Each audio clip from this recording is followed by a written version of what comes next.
Hello there. Hello, everybody. Good evening. Welcome to our newly rebranded Rambling Nights. I'm your host, Cat79, aka Chris, joined by my usual co host, Derica, aka Dark Neon. Hello, beautifuls. How are you all doing?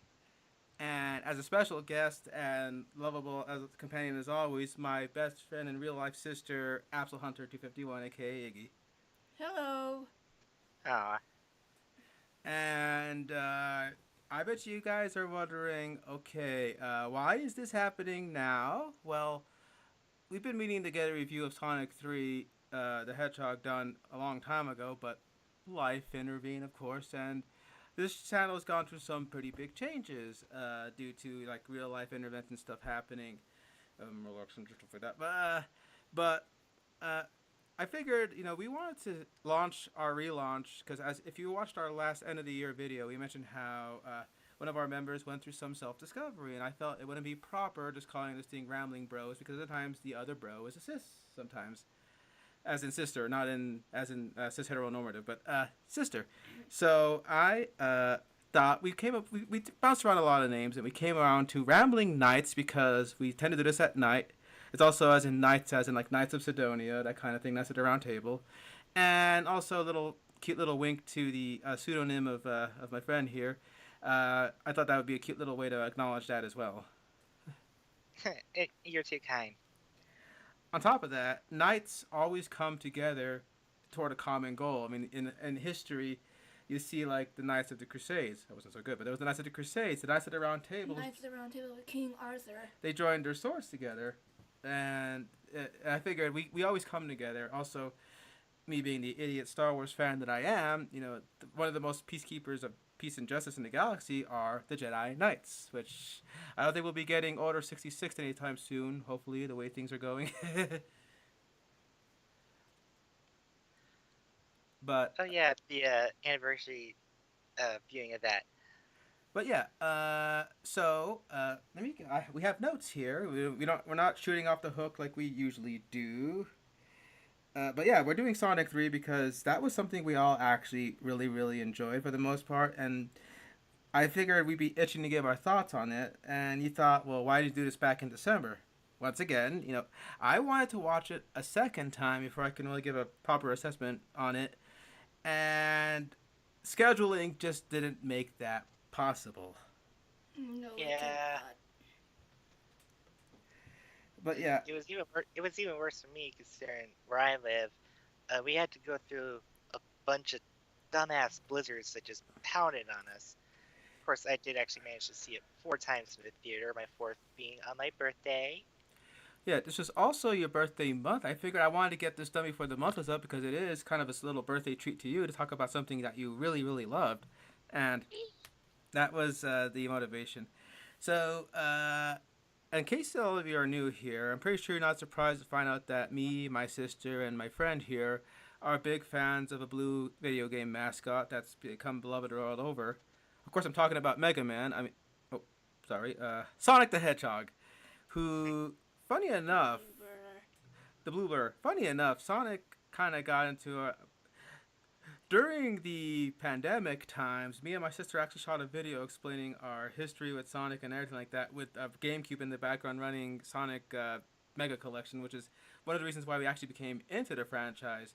Because while we were aware of Sonic through the TV shows and games like Sonic X and the Adventures of Sonic the Hedgehog in the '90s by Deke, You mean Sat AM, not Sonic X. Sonic X came out around 2005. but we kind of got around it when it came out too. Yeah. Yeah, we really got into it due to playing Sonic 2 at a cousin's house down in Mexico, and then once we came back up north and started collecting the games for our newly minted GameCube system, Sonic was one of them, and among those games was Sonic Adventure 2 Battle. Her favorite game, I might add. My favorite ever of all time. Hmm. So, yeah, so of course, naturally, it took us 20 years for this thing to get a movie, but before we got to that, there were a lot of steps to get to this point where we're at right now. Yeah, because originally it, as you all recall, the Sonic movie franchise was actually going to be a Sony thing, but they were kind of laying on their ass for a bit, so the rights kind of went over to Paramount, and they managed to get Jeff Fowler, who actually history with the Hedgehog, having helped produce CGI cutscenes for games such as Shadow the Hedgehog, and even the animation studio that worked on the first movie did the iconic opening cutscene for the amazing Sonic Unleashed. Oh yeah, well, that opening cutscene is amazing. That I'm pretty sure they homaged it when Sonic went supersonic in Sonic Adventure 2, because it kind of reminded me of some of the shots from the opening of Unleashed, which she also really likes. It's funny. She has a tendency to like the Sonic games that people say, kind of skip over or a little meh. She's Or a bad. Sonic 06, anyone? so I she know you all hate it. I'm only one of the few defenders that have to defend it. she also likes Shadow the Hedgehog And 05. Shadow the Hedgehog. Oh man, I used to play the Shadow the Hedgehog a lot. I got that with uh, Sonic Adventure DX for the same Christmas, so I literally had like 2 Sonic games that very same Christmas. But are you actually 8 sis? Are you actually going to be able to, if you can, try out Project 06 since it's almost done? Once we find a way to If put we it find a way to play it on the PC. on the PC. I mean, I know I can plug in my Xbox controller and play it that way, but I don't know. I feel like it'd be more appropriate if it was console, but that's just me. But yeah. As you said, yeah, going back, sorry to interrupt, but yeah, Sony had their hands on it, and there was a lot of key art going around, including one of them being the fact that potentially they were looking at a Chris Pratt type to be Sonic in the human world, because for some reason, every time we do these animated or video game properties, it has to be something from another world interacting with our world. Hell, even Fat Albert did that for some reason.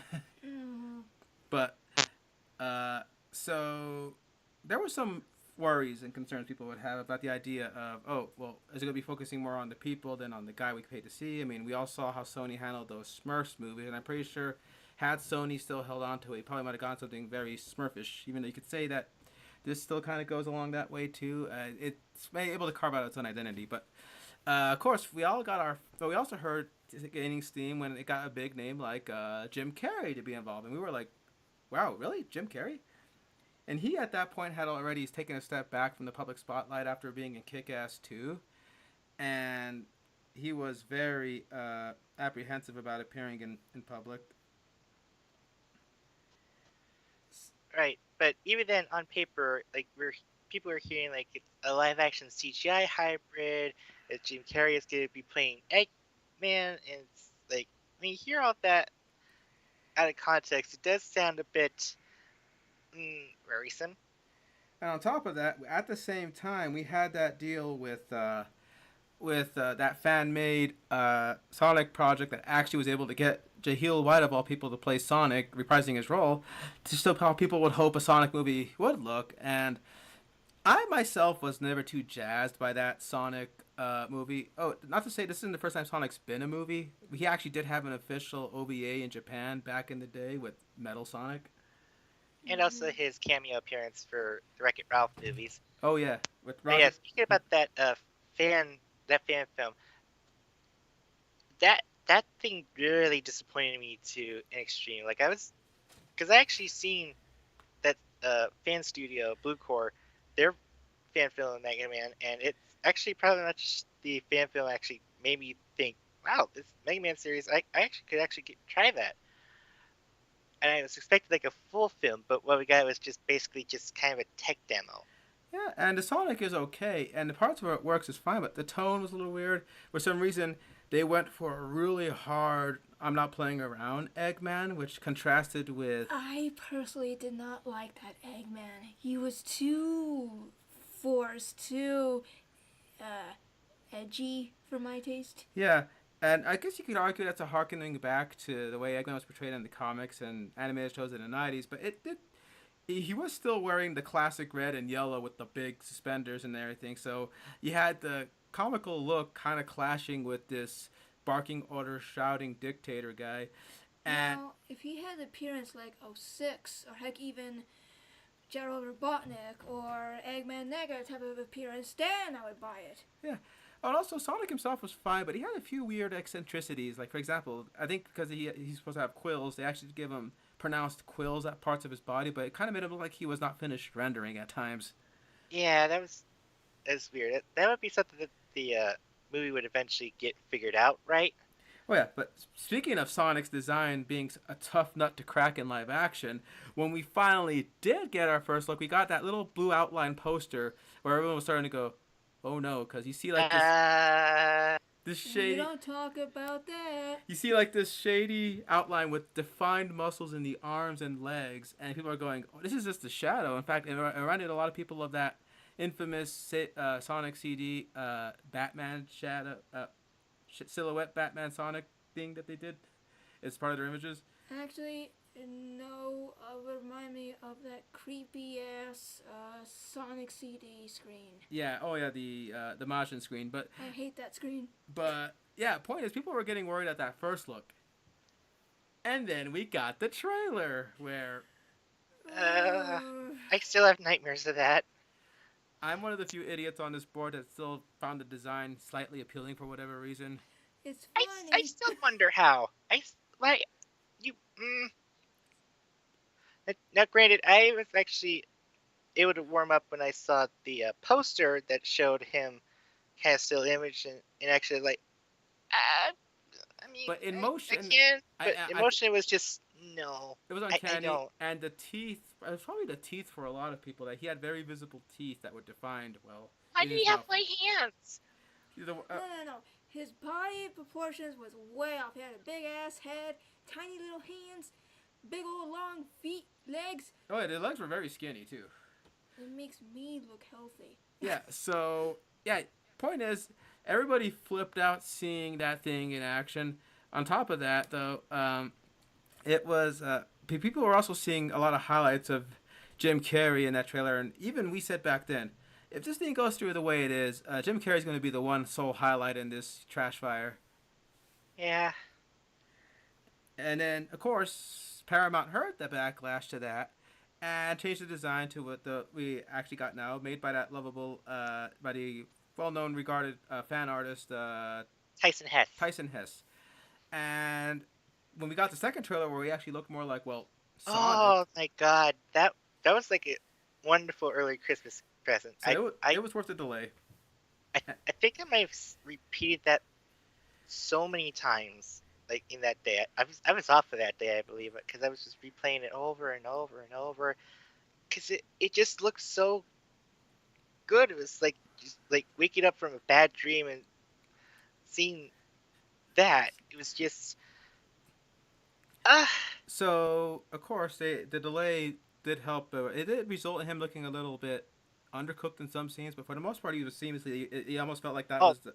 Oh, compared to what we had to deal with before, like whatever we got here, it was already a godsend. People were already lining up to ask, like, dude, when's this coming out? When's the tickets? I want to support like this type of like quick fix mentality here. It has the honor of being the second to last movie me and my sister saw before the pandemic. Yep. I think the last movie we saw was Harley Quinn and the Birds of Prey. I think and Sonic before. No, Sonic came after, I think. Okay. So it was the last film we saw. They actually came out the same weekend. Yeah, and then okay. and then of course stuff happened. I was looking forward to seeing No Time to Die that following month, and womp womp. Anywho, Sonic 1. So Sonic 1 ended movie. up actually being good. We actually ended up liking it, and it did well enough that we actually got a 2. Well, we had to get a 2.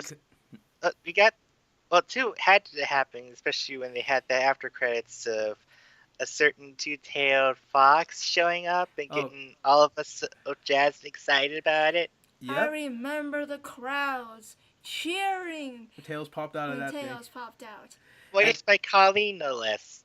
And then of course, we finally got Sonic 2, which was surprising us when they were telling us when they were doing casting already. They were saying we're going to have Idris Elba as Knuckles, which was a big Huh? It's funny because he revealed it himself by posting on his tweet just that image of the big fist. Mm-hmm.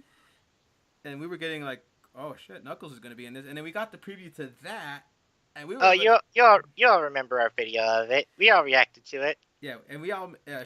my sister's a big Knuckles fan, so she screamed out Knuckles when she saw his red face pop up on the screen saying that epic lineup. Do I He's need I so help? look like I cute. need He more is so power. cute. He's so fluffy. He's so big And and plus, squishy and strong. He's so... Idris Elba just fit that voice. I mean, Yes. surprised because he wouldn't be my first choice, as Ultron would say, but he ended up really embodying the role. And Colleen was reprised as Tails, which is great.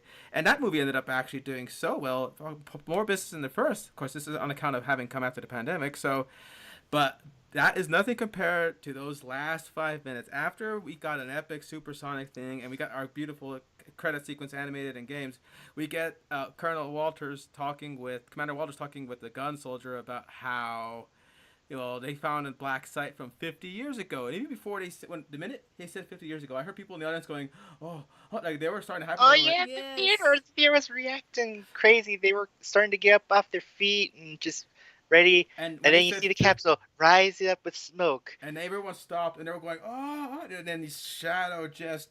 Shut up. My God, Project Shadow. And ask any Sonic fan, even if you're not big into the games or know the lore, I'm pretty sure if you grew up in the millennium, in the 2000s and onward, you all know of Shadow the Hedgehog just from the marketing perspective. Like, hell, the posters of the games like Sonic Battle 2, you got like blue, happy Sonic, and on the opposite end, Red and black. And it just, that was going to make us all, go nuts because, we didn't expect Shadow to be the next thing. Okay, go on, sis. Oh, but I remember. So then came the biggest question of all: Who would be playing Shadow? And to be fair, there were quite a lot of contenders. A lot of people had this theory that maybe Hayden Christensen could do it, and I could actually see it done. Robert Pattinson had just come off the Batman, and people were hoping for that. I actually assumed Adam Driver would be one, but come on, you know exactly who was my top pick. And apparently a whole lot of other fans expected that too. And wouldn't it be funny if we just came full circle after that little speed joke in the first Sonic movie? Yeah, it ended up being Neo. There was only the one that can be Shadow. Now, again, John Wick is Shadow the Hedgehog. Yeah. Bring me. Of course, I actually personally wouldn't mind if it being from the old, Battle 2 days. Either David Humphrey or Jason Griffith or or heck even Kirk, which Kirk has turned people around because people only had one awful voice line in the past to go off of, and then his performance in Boom made people get a little like, I don't know about him, but then he got a chance to really show off his range and emotion in the recent Dark Beginnings of Sonic X Shadow, and also in the Shadow Generations game. At that point when he was doing Shadow, I just felt like, yes, he is Shadow. This is Shadow I'm playing. This isn't like Shadow, but he sounds weird. This isn't like Shadow, but it's just Jason Griffith, or Shadow is David Humphrey. This is Shadow the Hedgehog. So Kirk, so it would have been cool if Kirk got a chance to play him in the movie. Yeah, but I mean, of course, though, I know they always have to put the movie stars in, which, granted, some do good, some don't. Yeah, I mean, I would have been like raising an eyebrow if they, for some reason, someone like Robert Downey Jr. was going to be Shadow, which would have been so weird. Although Robert Downey Jr. as Gerald would probably fly. But that's not who got to play him now, was it? Oh yeah. So of course we hear Keanu's going to be Shadow, and then I remember this. Not since Godzilla vs. Kong have I heard the Batman phrase "Where's the trigger?" repurposed into "Where's the trailer?" so much than Sonic 3, because anytime Paramount would say, here's a new thing for Reach or Mission Impossible, in the comments, first comment's always, where's the Sonic 3 trailer? Yeah, because all we had was like that, and funny enough, it literally that teaser debuted on my birthday. Oh yeah, the Sonic 3 revealed it. Oh, here's another thing that got people crapping in their pants already. There was a familiar beat that was added at the end of that trailer where we're going, wait, are we hearing that? If you know Sonic Adventure Battle 2, one of the most famous songs is Crush 40's Live and Learn. And the trailer teased that song being in it because it had that as the end motif when the letters were coming together. The rift. The riff. And then, so when the trailer finally did come out, we actually reacted to that live when it happened. we were going to get our first look at Shadow. We were going to see what was the storyline because there was not much to go off of. And I remember there was all these wild speculations and rumors about is this going to be a full on adaptation of Adventure 2 or not, and other characters may appear. Will they and won't they? That kind of thing. It was just. Oh, we also had the Knuckles show to tide us over, and that was actually a cute little project. Boy, oh boy, I totally forgot for a minute that Wade was the main guardian. Yeah. So, But to be fair, it Knuckles isn't the type to have like a character arc. He's learning, but he's not gonna have like this Yes, I grandiose big know. change that's gonna No, take no, but it's like adorable though. Well, he's just this one idiot to be the guardian. I love it. It's funny. oh, but you know what's great though is because this year had both the streaming show and the movie come out, it had that cute little wink that they knew what they were doing when they said this year we'll have Sonic 3 and Knuckles, which is a callback to the cartridge that Sonic 3 the and Knuckles system had, and Sonic and which Knuckles. also coincidentally was close to your birthday. So man, a lot of these Sonic stuff happened really close to your birthday. You're born in the year of Sonic. Yet That's I'm a the good one that shares a compliment. birth year with him. So anytime, I share a birth year with Sonic the Hedgehog too. so whenever I want to feel old, I just gotta see what anniversary event they're celebrating at Sonic and go, oh god, when they get to the Sonic 50th anniversary, I might just do that Matt Damon rapid aging gif that always gets used in real life. Yeah. A- so. anyway, so we finally got our first trailer, and we get hyped beyond belief. And every trailer kept doing more. In fact, it had more surprises, such as we're gonna have a Maria in it. We're gonna have, Gerald Robotnik as portrayed by Jim Carrey, which for some reason we thought it was Woody Harrelson at first Hey, glance. That was me. I was Welcome still to kind of waking Japan. up a little bit. I mean, he kind of looked like I just I I don't think know. we had just watched Venom in preparation for Venom Last Dance, so I think the Carnage was still fresh in our mind. But yeah. We are joined by our usual regular guest of Ian, Werewolf River. Hi there. Hi. So, anyway, we are winding up to the hype. Keanu's Shadow. Hell, the merchandise. I think of the series, this got the most merchandising push compared to any of the previous Sonic films. Right down's actually given us a little level teaser in the latest Sonic Region game, which I don't think I've ever seen like a video game franchise do a tie-in with their movie since. I'm trying to think, It's been a while. like the Tomb Raider Angel of Darkness with Cradle of Life. Yeah, that's a pairing. Yeah, But that was crazy that they actually gave us a level in Sonic X Shadow Generations' DLC that has you playing the Keanu Reeves Shadow and skin and everything. Which we do got to get back to at some point. Oh yeah, we gotta continue. We actually didn't. We actually got it before the movie, but we said, I know they said it was gonna have no story stuff, but we said, wait. What, do we really want to spoil ourselves of anything before we go see it? Hell, wait, I didn't even watch the clip where they showed Knuckles fighting Shadow, what they released. I was like, no. I'm already locked in. I don't need to see anything else. Yep. I was willing to take the risk to play it because I'm just kind of that obsessed with it, and yeah, there's nothing really to spoil, especially since it's the video game Shadow we're playing that's just taking on the skin and voice of the movie Shadow. Really, it's really nothing. If this was actually happening in the movie, you'd be really confused. Oh yeah. So the it was great to have this build up and momentum, and I mean, I think I gotta say though, it was pretty cruel of them to put this thing on Christmas of all things, because of all the stuff we had to wait in between then. Ian just said the Street Fighter movie, the game. Oh, so one more thing. I know one thing that got you disappointed, not with the movie itself, but with scheduling, was that originally this was supposed to be a Battle of the Blues matchup with Sonic the Hedgehog going up against Avatar, Fire, and Ash. Instead, still went up against the that movie, I went up against which Mufasa, which did a respectable amount versus it. I mean, I have a feeling Avatar moving actually did Sonic a favor in my view. I honestly think that people would have probably had a nicer, warmer reception. They would have kind of did like a Barbenheimer thing here, because to be fair, and I don't want to be harsh on you guys, nobody really wanted that Mufasa movie. At least the way it was done, the way it was.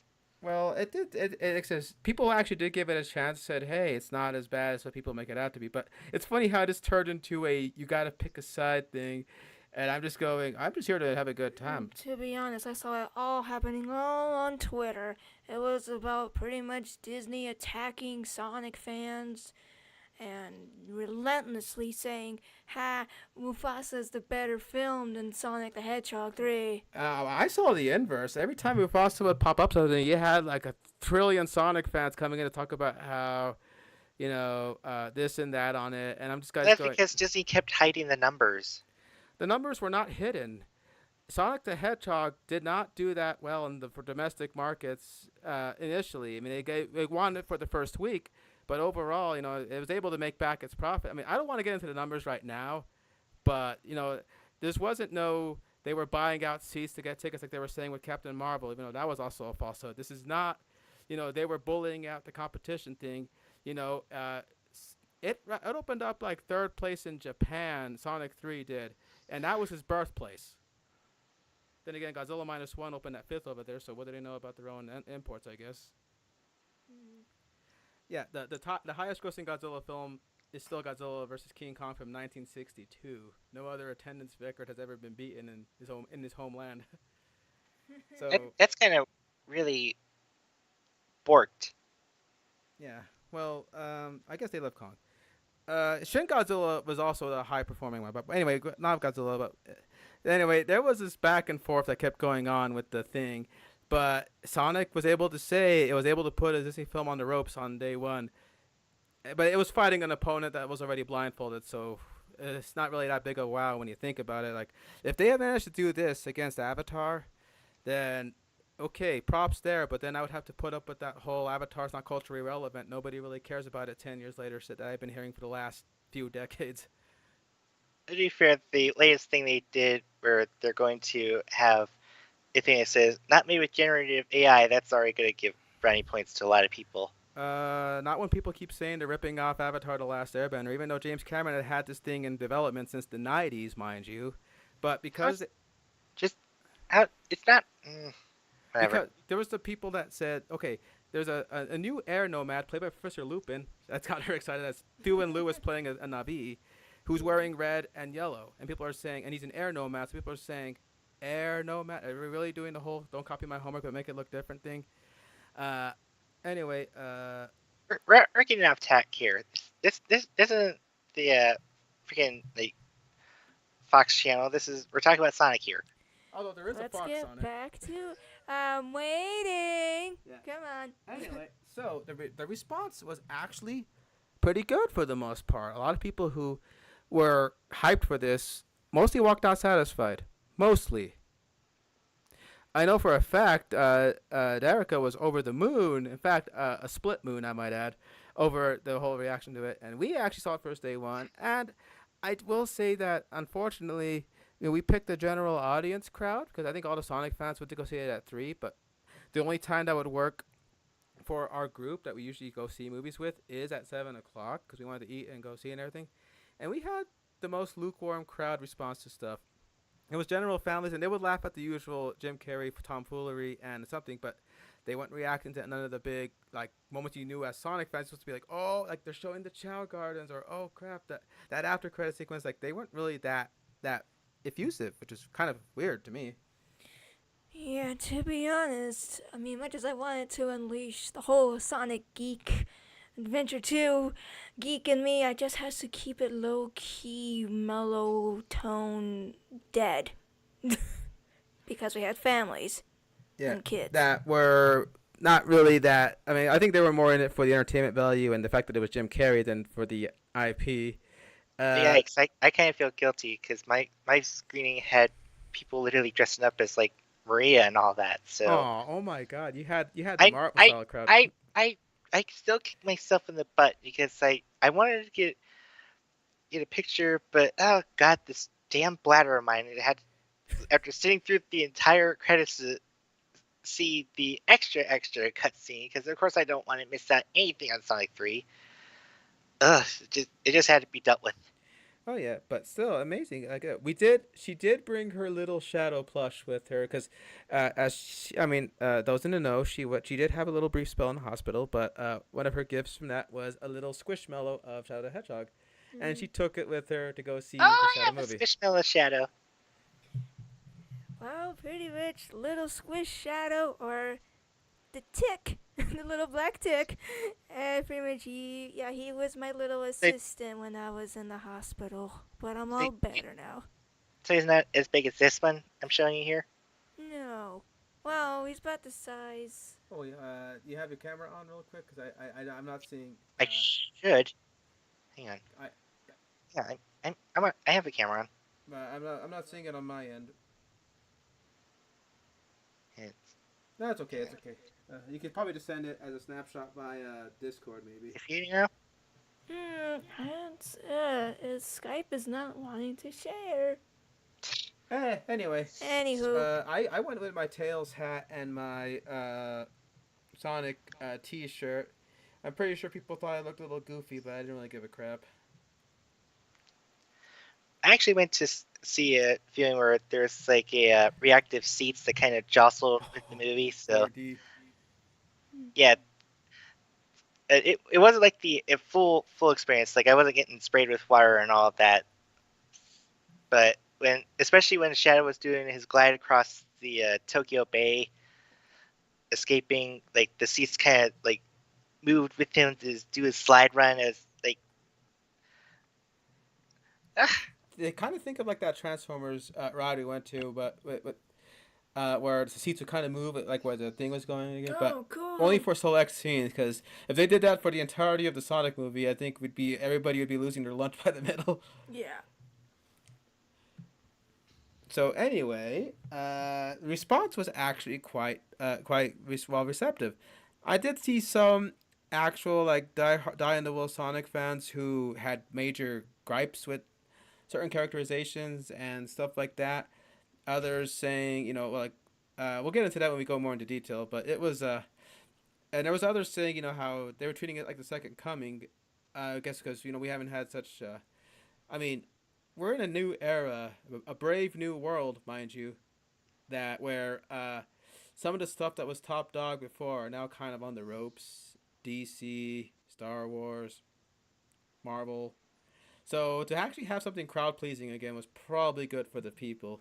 I mean, this is coming hot off the heels of Paramount suffering from a big loss from Transformers One, as falling apart on its own. How can how can it be terrible? It Oh was no, fun. it was good, but the reception to it, not a lot of people went to go see Transformers One, including people present in this company. It's I I wanted to, but The why juice, why the fuck do you put movies out near spooky time when they're not spooky? yeah, It doesn't make sense. because it came out right before the Juice was loose. No, the Juice was loose happened right around the same time, and that one was a good movie, by the way. Beetlejuice too. That Beetlejuice. that one stuck around until like November, for goodness sakes. Yeah, Like that was a people long were time. really like starved for that. Yeah, so Sonic was like the first major big thing to really come out after that to really give people that type of feeling because other than that, I think the last film that was kind of like that for people was Deadpool and Wolverine, and that came out in the middle of July. So you're talking about a full 6 months between having crowd pleasing films like that out in the way. And again, if they probably released it around June, I'm sure it would have made a box. I think it could have. I honestly thought the Transformers one was coming out in like August. It would have made more sense actually. I mean, Sonic being released around Yeah, June. August. August was already swallowed up by a chest burster in my schedule. Yeah, true. Yeah, Romulus. And also, it's kind of funny, especially to look at the numbers, how this is like one of the few times where a trilogy of movies actually gets better reception as each one goes. Well, actually, on its opening run, it did open up 18% less than Sonic 2, and that's with more screens and stuff for some reason. But it did make up an overall profit of like in the 400s, which is I really meant good for it. critically. I meant critically. Like I meant look at the critical numbers. Well, audience numbers were off the charts for both of them. I mean, like I said though, I think of the three, the probably Sonic One was the best, well reviewed of them. But Sonic Three did have a big boost. Most of it giving props to performances by the voice acting, which is great because uh, most reviews wouldn't even give a second thought to that. But the fact that they talk about how Ben Schwartz can make them feel bad for a blue hedgehog going through an emotional moment, or Keanu actually making them deliver the pathos in certain lines, like the scene when they're on the stars, it's just it's nice to see that that's actually reviewed and people not saying, "Oh, silly kids film with jokes and puns." That's my review is 2 stars. Like they don't give where they actually will engage with the material. Unless you're Matt Walsh, where you make one of the stupidest videos regarding Sonic the Hedgehog 3, when he says kids Please deserve. please, the less we talk about, give that guy any like audience, the better. Yeah, I'm pretty sure he's doing good at imploding himself. But yeah, but Rotten Tomatoes of 85 on its own critically, like I said, that is impressive versus Sonic 2 at release. Now it's so funny because uh, you'll get people say the score doesn't matter, the score does, but it is nice to see that. Yeah, it was at a 70 for Sonic 2, but Sonic 3 was at 85, so it actually jumped up. See, that's what I was talking about. Yeah. So, uh, yeah. Mm. So with the music, I would say the background music was completely dead, dull. Really, nothing stuck out except for the main riff tune of Sonic Adventure Oh, and we're 2 using Battle, Robotnik's and we're theme from using 1. Robotnik's theme from Sonic 06. That was the only recognizable stuff. I mean, I was able to like rewatch it a few times, so I was able to hear like the music cues a lot better. I will say I do like the selection of. Okay, I know people are a little bit sick and tired of the type of pop songs they'll stick things in the movies. Like I'm definitely looking at you, Super Mario Brothers movie. But I would say like the songs they choose actually kind of actually feel like they would fit into the moment instead of just like, oh, this pop song is popular, let's just put it here just to, I don't know, because you feel like it. It's Paramount. What do you expect? Yeah. Well, So, it's a different studio. I will say though, after I saw the movie, uh, the oh, what was the song that was playing for the Shadow and Maria memory montage? oh Oh, crap. Let's see. Because I did hear that in playing on the radio at a place where I work, and as soon as I hear that song, I immediately thought like, "Aw, Shadow and Maria having a good time together." that one actually fit. That actually fit better. And plus, it makes sense that someone in her generation would listen to vinyl like that, because this was 50 years ago, so that would put it somewhere in the 70s.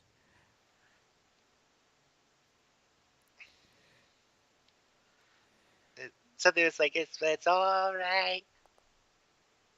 Yeah, that song. Okay, so since 74, End of the Line by Traveling Wilburys, a song that was released in 1988. Tails. Time. Time paradox. Time paradox. There's still a chance. Oh, so. And it is 50 years from the 70s because when Shadow sees 2024, 2024? I've been asleep for 50 years? That means that 50 years. that would have been 74. Oh wow. Okay. So that means that Shadow didn't get to see Jaws because that came out in 75. Or Star Wars for that matter. Jeez. Well, wait a minute. Here's the real question. What movie came out when he was born? Well, not really born, but more discovered. Well, discovered really. Oh, you know what I mean. Texas Chainsaw Massacre? Oh, The Godfather Part 2. Chinatown. Young Frankenstein. Blazing Saddles. Damn, there's a lot of great films in 74. Towering Inferno. Yeah. Zardos. The gun is good. The gun is good. The bean Is is evil. evil. Sorry, that every time I see Zardos, that's like my first quote. Why does that sound fitting now? Anyway. But the response was good. So where we last left off, we had left off with Sonic being alone in this world at the end of part one, but finding a found family, but needing somebody more his speed, which he found later in Knuckles and Tails, and they become sort of a little team. Like Tom says, Sonic's on his squad. His family, basically, Mm-hmm. too. But mainly, yeah, his team. It's Uh-huh. they lovely joking. He talked about how like automatically it's Team Sonic. Who picked that name? Mm-hmm. But even Knuckles was like, I remember, let's go team Sonic. Tom's like, Team Team Knuckles. Knuckles! I'm like, don't worry, Knux. You You have your team care. with a crazy bee, an armadillo, and a croc, and a chameleon if he wants to show up. Mm. They were supposed to show up in the Knuckles show. Chaotix. But yeah.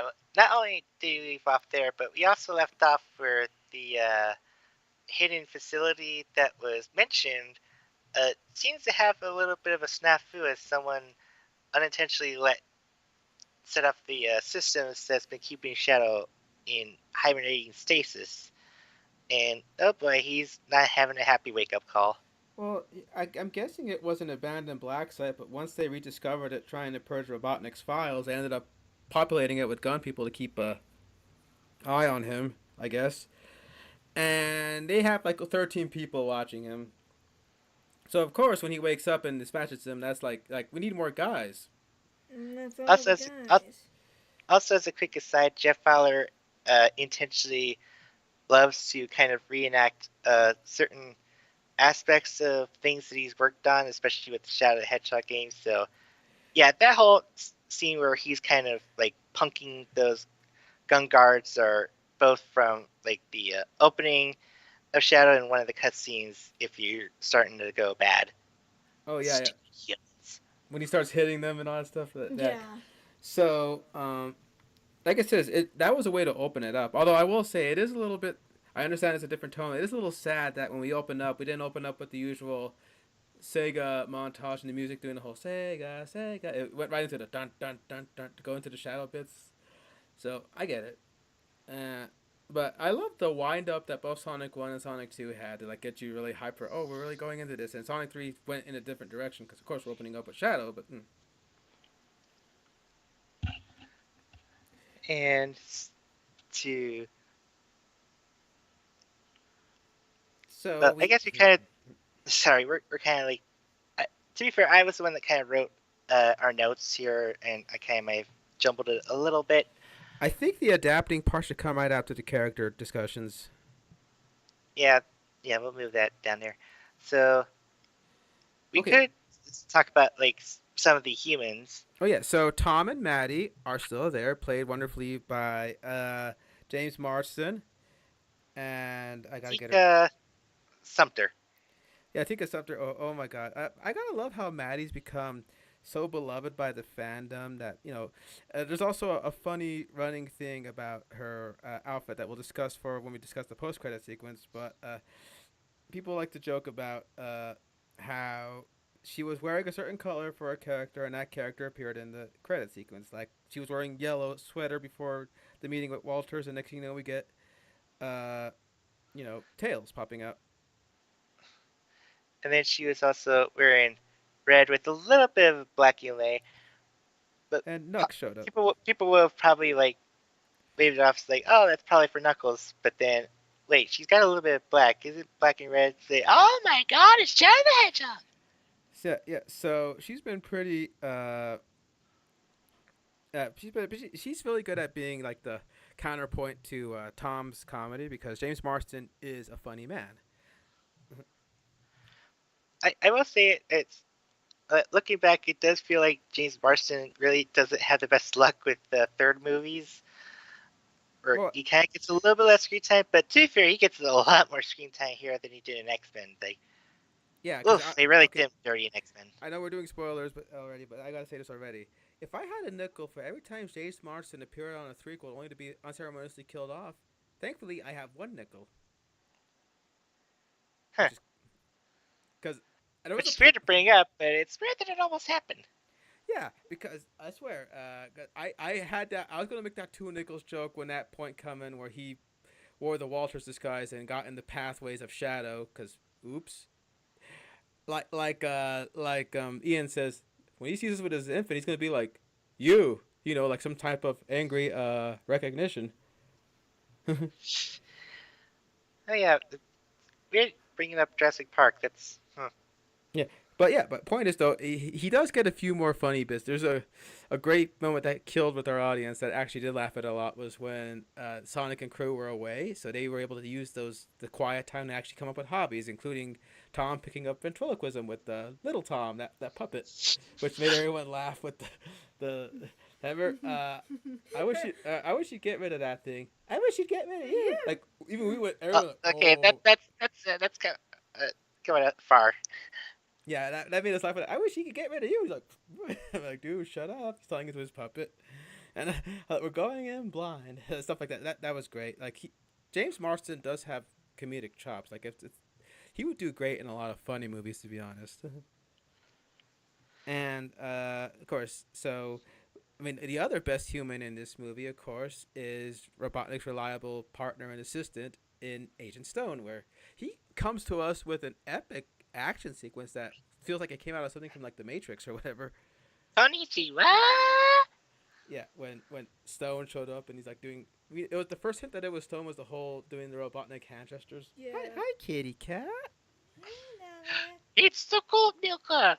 Oh yeah, I'm sure Sister loved that callback because remember the Austrian goat milk thing was with Knuckles in the coffee factory, so Knuckles calling him the goat milker was Yes, pretty no. darn funny. You want attention, don't you? What's great about Stone, played by Lee Madweb, I believe, uh, is that he does kind of want to like look into his relationship with Robotnik and how he's seen, you know, because there's a part where he splits off with Tails and he's talking about how, you know, how an assistant to Sonic he is and everything, where he reveals that Sonic's more of a friend to him, and he asks him if Robotnik does the same with him, and he gets this sad, faraway look.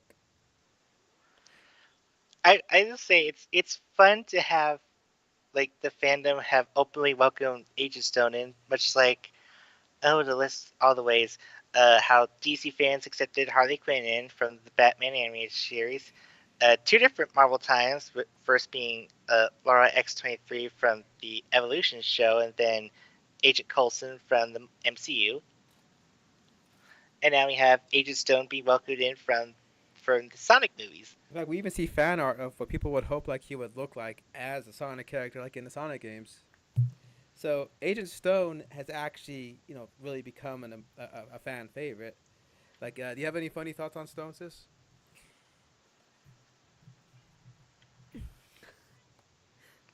Nala, do you have something to say about Agent Stone? The kitty cat's in here. Well, come on. What do you have to say?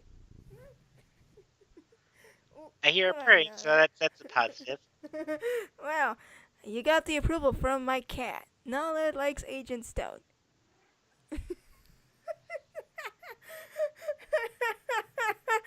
Okay, but Agent Stone, he's a great character. Really fun.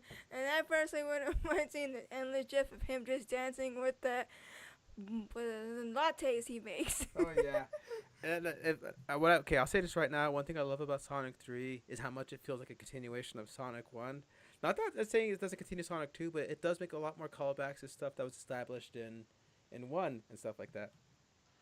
Yeah, it's like most trilogies like usually tend to need to be able to have a full circle around, and there's definitely a lot here, especially with how Shadow's handling his loss of someone versus how Sonic handles his loss. And I remember there was like this one video I saw of how both Sonic and Shadow, after re-experiencing and letting it sink in of their trauma and what they're going through, their immediate response was literally to just run in place and just evoke all of their like chaotic energy. Yeah, so like when Sonic saw that he was alone, he ran around the diamond and released a big blue chaos burst. Right. And when Shadow was remembering how he lost Maria, he did that run around circle too as well. And caused the burst as well, like inside the compound and stuff like that. So, all right. So, but Stone, what's great is that Stone does kind of, he doesn't feel like he's just shoehorned in. He actually does fit well with. In fact, there's a deleted scene that people say, "Why wasn't this deleted?" Where he reveals how he actually found Robotnik in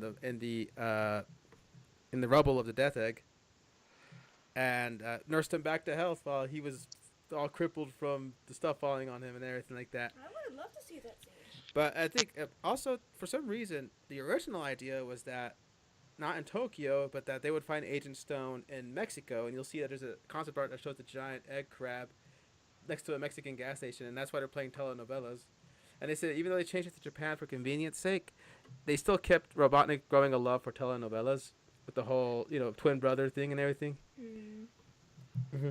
Us, I believe in the deleted scene. The reason why he's been watching Telemundo is because, well, he had his repair surgeries in Mexico. So that would make sense why he picked up a love for Latino programming, which we grew up in a household where those were on. That is not an exaggeration in the slightest. It's actually pretty on brand. In fact, it was missing more dramatic pauses and music and stuff like that. No.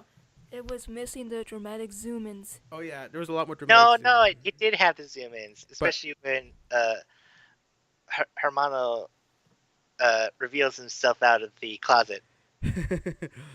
but yeah. So actually, it is a great way to segue into our next character, which we mentioned him already, Jim Carrey as Ivo Robotnik, who kind of let himself go. Or even Knuckles in the trailer like, "This is a new low Robotnik, even for you."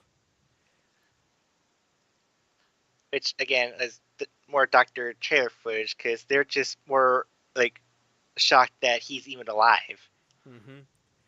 Yeah, like everyone kept saying, "You're supposed to be dead." Because see, even Walter said, "How can anyone survive that? Robotnik is finished." But I guess he just has an insatiable will to live. Well, then again, he did do that in the games He too. would blow up in ways where you go, "Robotnik, how are you still around?" You know, I have no idea. And then again, it's not as ludicrous as Dr. Wily, who would actually go through an actual execution at one point and still appear in the game. Doombot. It was a Doombot. But anyway, We actually finally get Jim Carrey in the fat suit. Not ah, as fat as we had hoped, but he is still like he's not. He definitely doesn't like slim down because there's a lot of portions where you see still like got that bit of a bulge belly going on. He's well, not hell, like Slim Jim. a line that'll make us older people laugh is the whole he can't fit in his old uniform. He tells Stone to mold it like Elvis Presley circa 1975. Where I'm like, oh, he's talking about the fat Elvis period. That part again. Not to date myself, but that kind of thing just made me laugh hard because if you're a fan of Elvis, you know about his high lives, his low lives, and of course his fat period. So that made me laugh when he mentioned that. But yeah, the thing is, it's Jim being Jim, but he definitely feels more settled into the Robotnik role, where he's not like really phoning it in or seeing what sticks. Like he already got the Robotnik role down to a T. So This is obvious. the this is the, like the first time that Jim's actually done a three-peat. Like he did a two-peat with uh, Dumb Ace and Dumber. Ventura and Dumb and Dumber 2, but this is the first time where Jim's come back for the third time, and possibly for a fourth if like we're like up for it. But we'll see about that. But yeah, they said that he does do the clips, but it feels like he toned down from where he was in Sonic 2 and was kind of in that middle place where he was in Sonic 1 and 2 in terms of throwing in the zany at just the right amount, but not like being too deadpan or too over the top. He managed to find a balance where you go, okay, that's actually pretty funny. Because there are points in Sonic 2 where his Robotnik kind of felt like maybe that was a bit much of a reaction. Like throwing in the little dog too is kind of a fun thing, but a little far away for a reference. But also he was pretty damn funny as as I call him the Onceler Robotnik once he gained the Master Emerald power. But yeah, but I love how he's kind of bitter. But one of my favorite lines is when he sees the Sonic team in his thing, and Stone mentions how he brought them in. He's like, "Oh, good. I thought I was having an anthropomorphic nightmare where you have brought my three worst enemies here into my very headquarters." Well, I was playing conga with a big fat belly. Oh yeah, but you can tell. But when we saw him with his fat belly in the trailer, well, Jim got the fat suit because apparently one of his conditions to playing Sonic 2 was he would love to get the fat suit, but I guess for some reason he couldn't come to an agreement on that. So when they did Sonic 3, they not only did they give him a fat suit, they gave him an They had even they had him do double duty. yeah, even so you might argue that Ivo's fat suit isn't fat enough, but his Gerald fat suit is the right amount of fat actually, if you ask me. Yes. So yeah, it this one came to a lot of surprise for all fans that Gerald actually is alive as opposed to well being dead at the start of the story. And they even point out the meta ness of it, the fact about how they are uncannily similar, almost like they're two characters being played by the same actor. The audience laughed at that one. Well, yeah, it's true. And like I said, though, he got to go even more zanier with Gerald. Maybe that's why his Robotnik was more subdued, so it can seem, nice contrast between the youthful Robotnik versus the batshit crazy older Robotnik, who's still respectable. But he like, and he ought to do an old man voice and everything. So it did make him work, and it was so funny that technology and and double people have come along that we can have a person look like they're touching their shoulder of them playing themselves. Like it just it's come along where you don't question that it's two people, even though you know it's the same guy playing two people. It just got to a point where you just roll with it. And it is kind of funny to see that we have. Okay, so Jim's been able to be playing like two different like types of humor with these Robotniks, where one's kind of like a old time boomer, and the other one is kind of like a how do I put this? A Gen Xer trying to fit in with the Z crowd. Well, yeah. The thing is that I think Robotnik's Ivo is more snarky and quick wit with his humor, whereas Gerald's it's more physical comedy that he gets. Like you got a stunt where like his false teeth pop out because of gravity, so that's like a Three Stooges gag. And then you got like Robotnik making all these quips and stuff. Like I mean, some of his best lines are not even meant to be funny. Like they're pretty funny, but like in a almost intellectual sense, like his joke about Hedgehog, where'd you go? I hadn't finished trauma dumping on you. Like I got a laugh out of sister. So Robotnik is coaxed out of hiding because during a briefing with Gunn after the first encounter with Shadow, someone was using egg stuff, and that pissed him off the idea of someone else using his egg technology. So like, because remember when he says that he loves his machines more than people, as he said in part one. Like why I loved them? Because they do exactly what they're told. They don't get drunk, and they help putting the boat in the water. Yeah. So point is, he always had an affinity for machines versus humans. So like when he sees the robots in the Chow facility, Guardian. well, yeah, he gets insulted. So when he actually goes to the hidden base laboratory and finds the things, he actually hugs him in an almost funny cue. He's like, "My babies," and then he sees Gerald there, and I love how he reacts to the idea of actually having, kin, because as far as he knew, he was an only child, an orphan, and all that stuff. So to actually see a living relative, I love that bit where he realizes he is his grandpapa, and he goes, "Where were you? Wait a minute." Where have you been? My entire life. Yeah, like where have you been my entire life? Wait a second. Just that delivery was so great, but you get it is it Stone does get some development here when you see like when Robotnik is with his newfound kin with his grandfather and doing a lot of catching up. Stone kind of does feel a little left out of the proceedings, like replaced and all that kind of stuff. And it is a sad moment. I remember we actually went audible awe when they're doing the montage of the Robotniks catching up, and you see Stone come up with the lattes, but they're so engaged in each other that he just gives up and dumps them. We go, oh man! And once again, And then exits the VR set. And it's like, oh, the montages.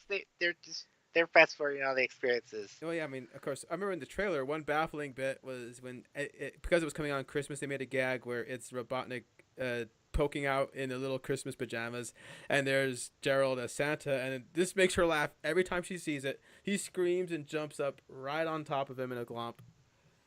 Oh yes, I remember seeing that in the trailer and seeing that in the in the theater and of course home. But I don't know if it's me, but I didn't really see Gerald do the whole little Oh yeah, shh. that was just for the trailer, but Yeah. it was still funny. The scream and him going, "What the hell?" as a full grown man jumps on top of him and into the tree is a pretty damn hilarious sight.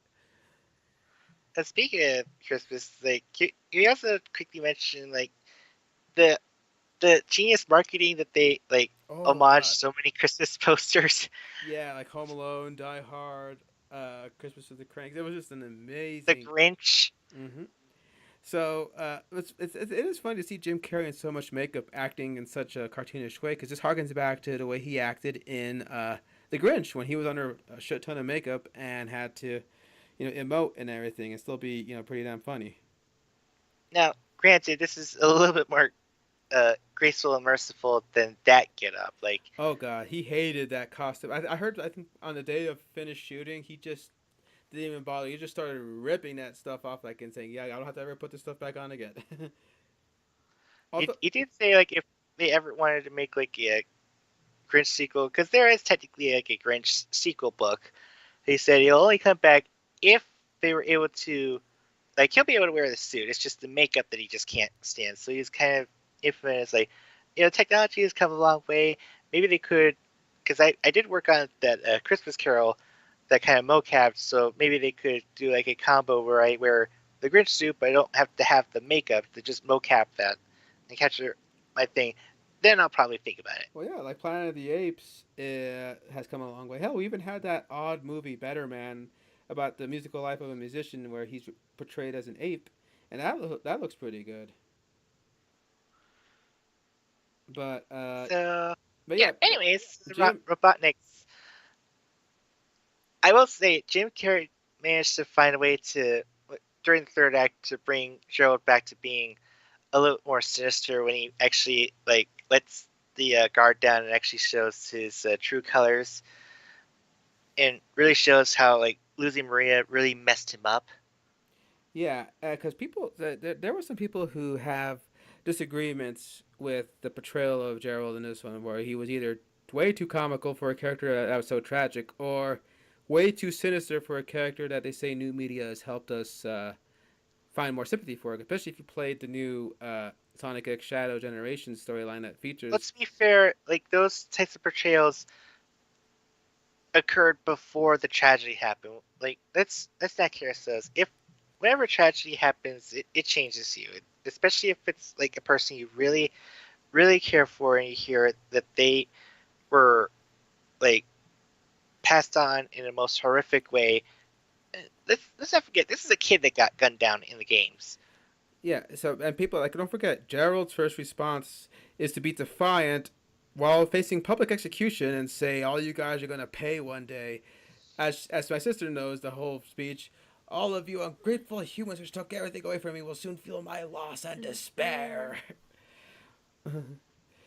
But He had yeah, anything else to say? No.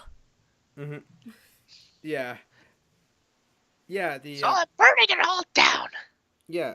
So yeah, he did. Of course, I will talk about this when we talk about the big spoiler moment at the end. I mean, we're doing spoilers as it is, but like I said, it was downright hilarious getting Jim Carrey trying to out Jim Carrey himself in the conflict between Ivo and Gerald at the end. Oh, yeah. Oh, a nano fist. I haven't seen one of those. I hate watch Green Lantern in 2011. I was going to save it for Comic Con, but given there isn't going to be a Comic Con next year, but I love the bit where they actually give Robotnik he's half the movie is wearing that flimsy Sonic 2 flight suit that's been repaired, and when they go to the life of Gerald's work, the Eclipse Cannon, we actually get game accurate suits. Although I think Gerald's white suit looks more like the Duke of Soliana's outfit from Sonic 06, kind of, to me. I wonder if that's a little bit of a hint homage there now that you bring it up. Cause Gerald never wore a outfit like that. If anything, his pre flight suit outfit is accurate to how he looks in the game. Khaki pants, big belly, and a big long white lab coat. That's Gerald. Yeah, but you can't access your nano suits if you don't have that outfit. Yeah, so like I said, I think it's an homage to the Duke. Where and my sister feels that his flight suit, Robotnik's flight suit on the Eclipse cannon, is 100% his '06 game outfit, which she is a big fan of. Oh look, there, yeah, there's the Duke.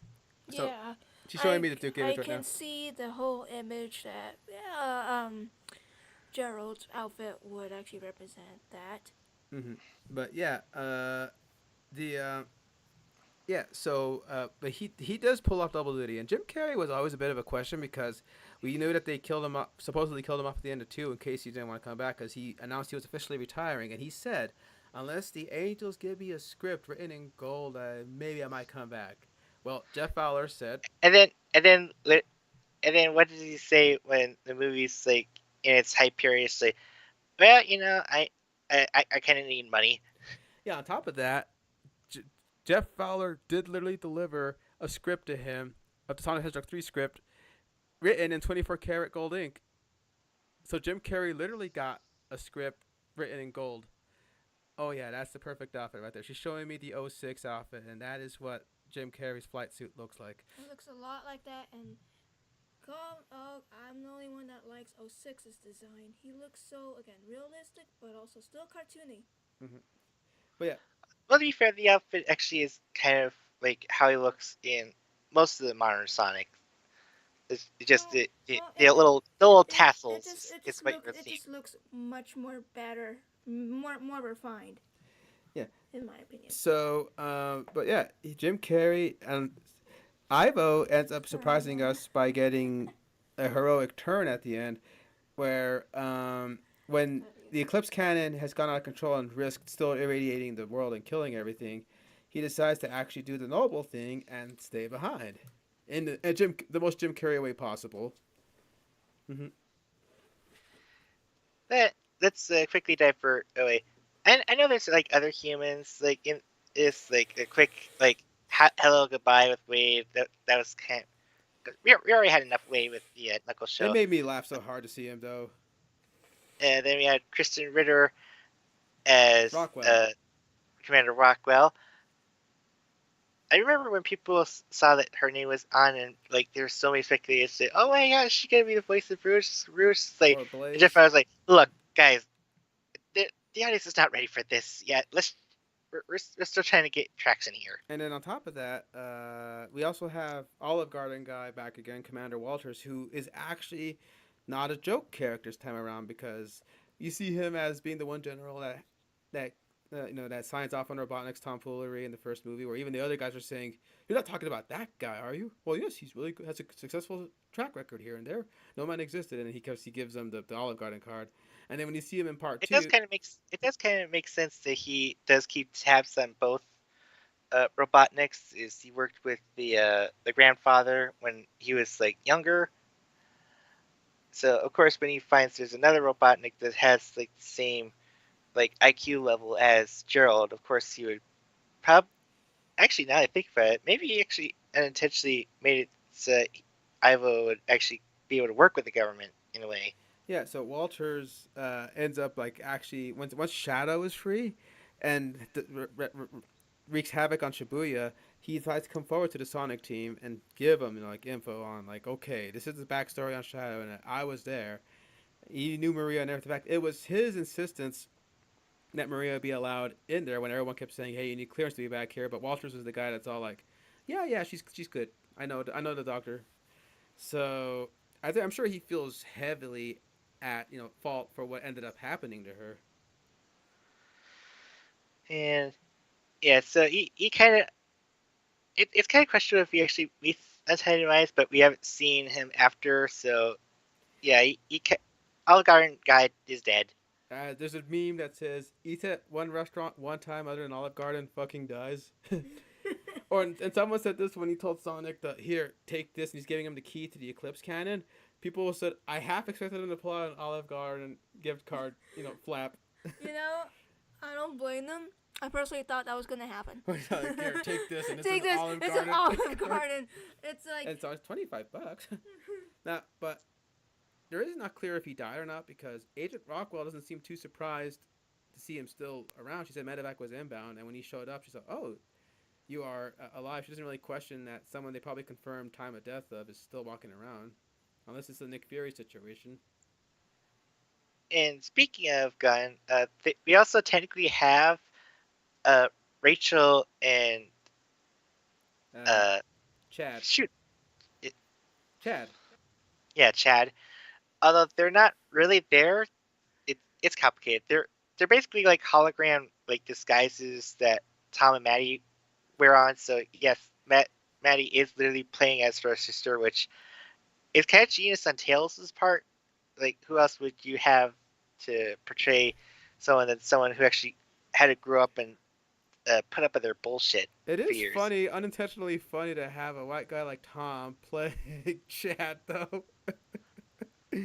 When you think about it, like if you think too hard about it, you start going, "Wait, but isn't that a little iffy?" But it is funny when he's like, "I am Chad and I am stacked," and just he's just like really playing up a parody version of Chad. It's pretty funny. Randall, that's it, That Randall. Ugh. Chad, where did I get that from? Yeah, Randall. That's just it. no, no, bro. He is a Chad, not his name is Chad. Yeah, it's Randall. Yeah, I love it. God, I love that bit where he's all like, "I am Phil," just probably full of hot air in the head. Yeah, like his.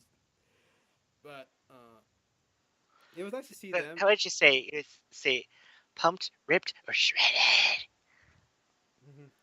And then, but yeah, it was You get. sad that they were just imitations of them because the actual characters did. I know people complain about the wedding scene, but Rachel's bridezilla moment is one of the funniest moments in Sonic Two.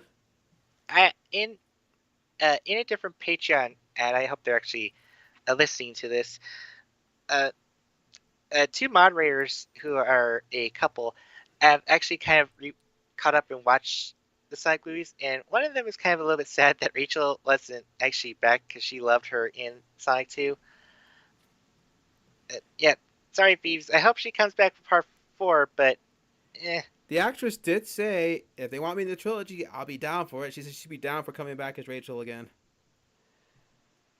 So, Let's be fair, we're juggling with so many characters here. It's like just trying to keep everyone like chained on. Like we had to like downgrade Wade a bit. Like yeah. Oh, by the way, speaking of which, rewatching the whole series, I'm surprised that Wade was the first guy to take a shot at Robotnik when he was threatening Sonic and Tom, and then a gunshot hits. Like, hey, that's our sheriff you're messing with. And I realized, holy shit, I know Wade missed, but Wade still shot at Robotnik. mm-hmm. But yeah, So Knuckles did see a warrior in him. yeah.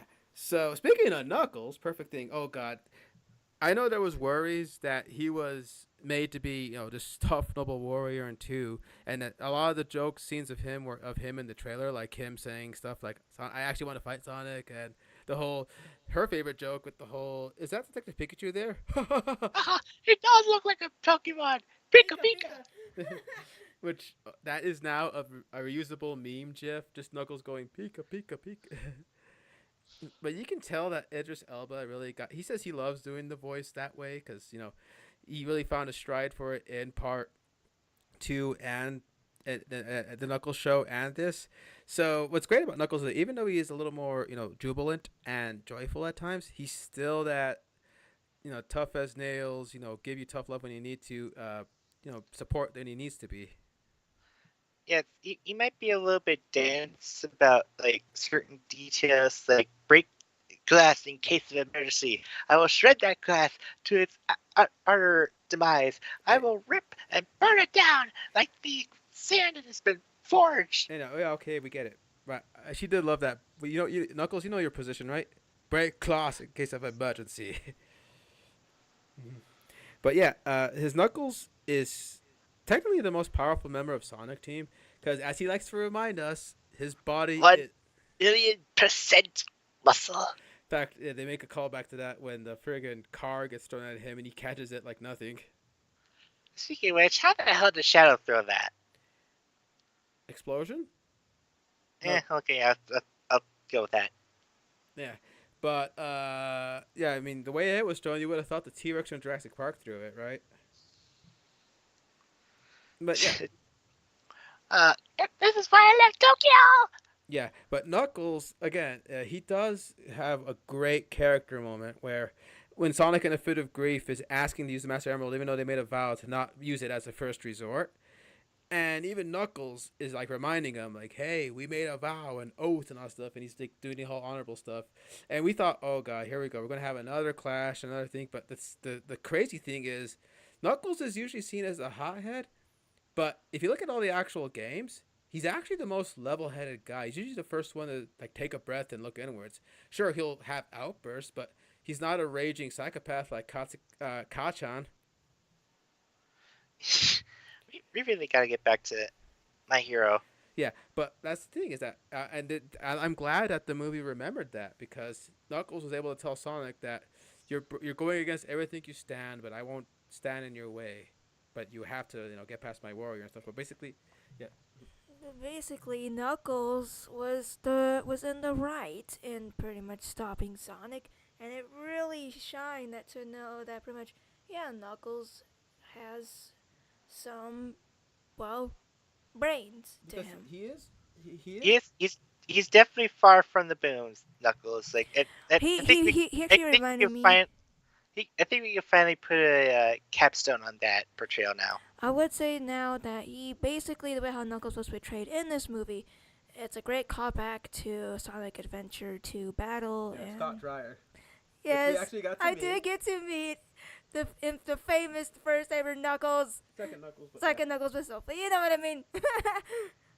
But oh man, like I said, because he mentioned how Knuckles is a little more spiritual because of his heritage. Also, the fact that he's a more mature than Sonic because he's only older than him by a few years, but he's been more a hard road for life. But he used those experiences to hone him. So it's nice to see Knuckles actually be the voice of reason. Because when I saw the ads, I thought, oh, so how do you make your new bad guy look bad? You have him kick the ass of the last bad guy and make him look impotent.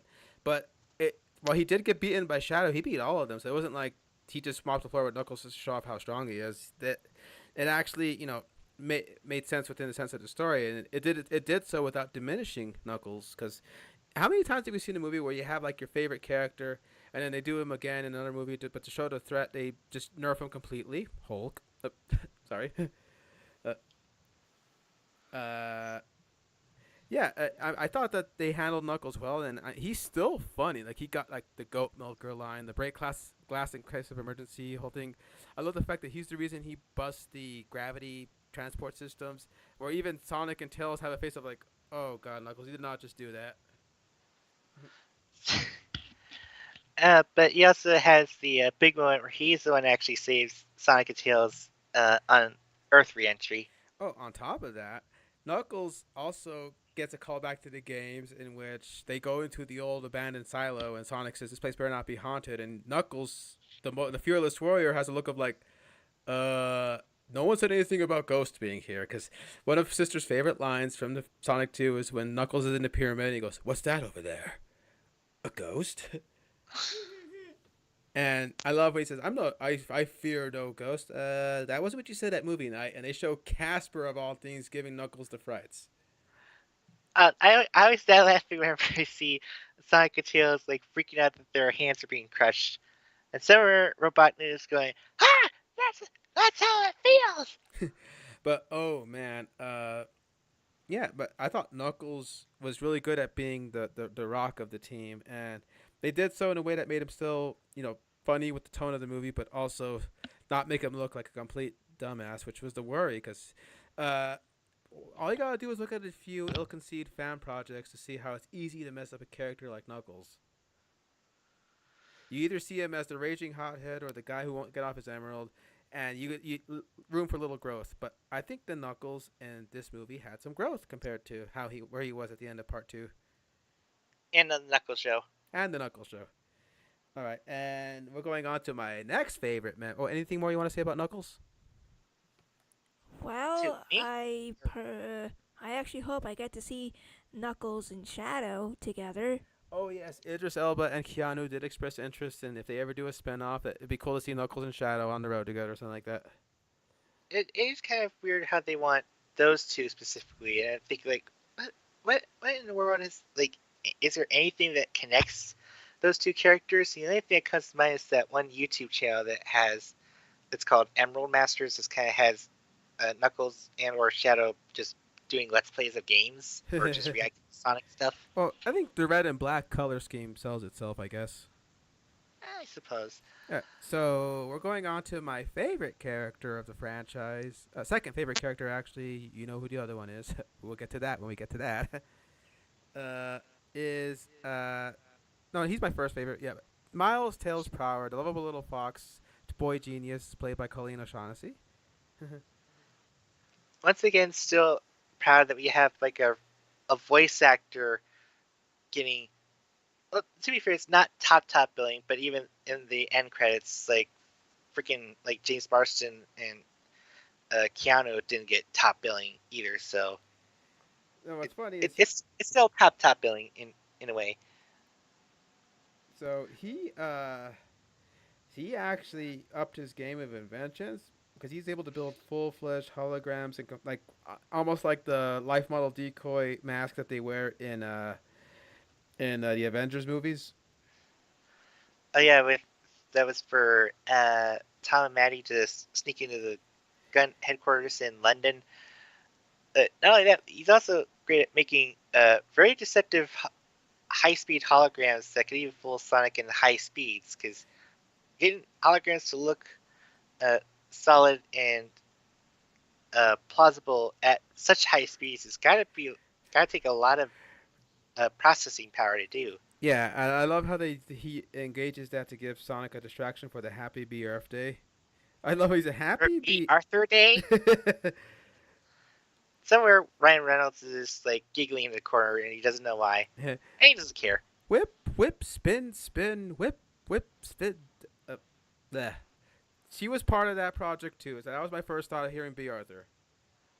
Well, that wasn't actually B. Arthur's role. She was the bartender. I know, but the point is that's I related. I really despise talking about that. You have to have me correct you about it. It's been a while. Anyway, yeah. So Tails again. He's usually the one to like follow along Sonic and be like, "Hey, the moral compass." At times, like when he tries to go after Shadow after getting clobbered by all of them, he says, "This is a bad idea." Sonic ignores the orders, but Tails has to remind him, "Hey, listen, we're a team," and that kind of stuff in a cute way, because being adorable is like his Joe's. Hell, I love that when they split up. Stone even has, "I'm gonna get this out of the way, but you're adorable." Like it's so cute to hear that back and forth between Stone and Tails. Like if anybody gets a spinoff, I want to see it between Tails and Stone because I think that they can have the same dynamic like Wade and Knuckles had. I can actually see that happening. I can. I think of that.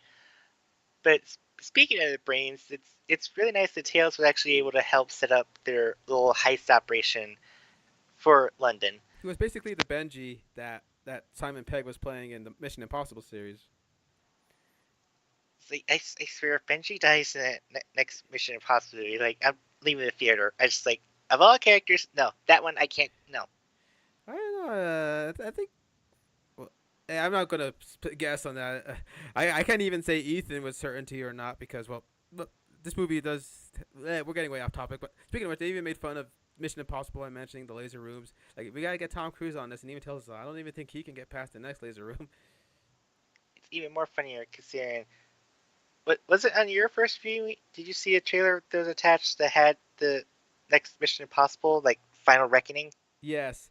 Oh my. Actually, it was during Gladiator, but oh my god, that trailer looks so amazing in IMAX, and the colors. Oh my god, that is on my top viewing for sure. But yeah. So Tails is there to be cute, and also it's cute that Tails is the one that encourages him to go to the Chow Garden because it's one of the top 10 must-see Japan spots. Which, by the way, we got chows in this thing, not actual physical chows, but they're mascots in Japan. Which actually kind of fits. And oh my god, like and what? now the entire fan base are probably clamoring Sega say, "Hey, get around and make an actual Chow Garden place for us to go to." Yeah, make a real Chow Garden to visit in Japan. That would be amazing. I would so go there. I love even Tails like a live show. That's like amazing. It's those moments you remember, like, oh yeah, Tails is just basically a little kid. Yeah, he's a kid, so I love how even Walters is just face palming while the Chow performance is happening, and that's right before getting blown the fuck up.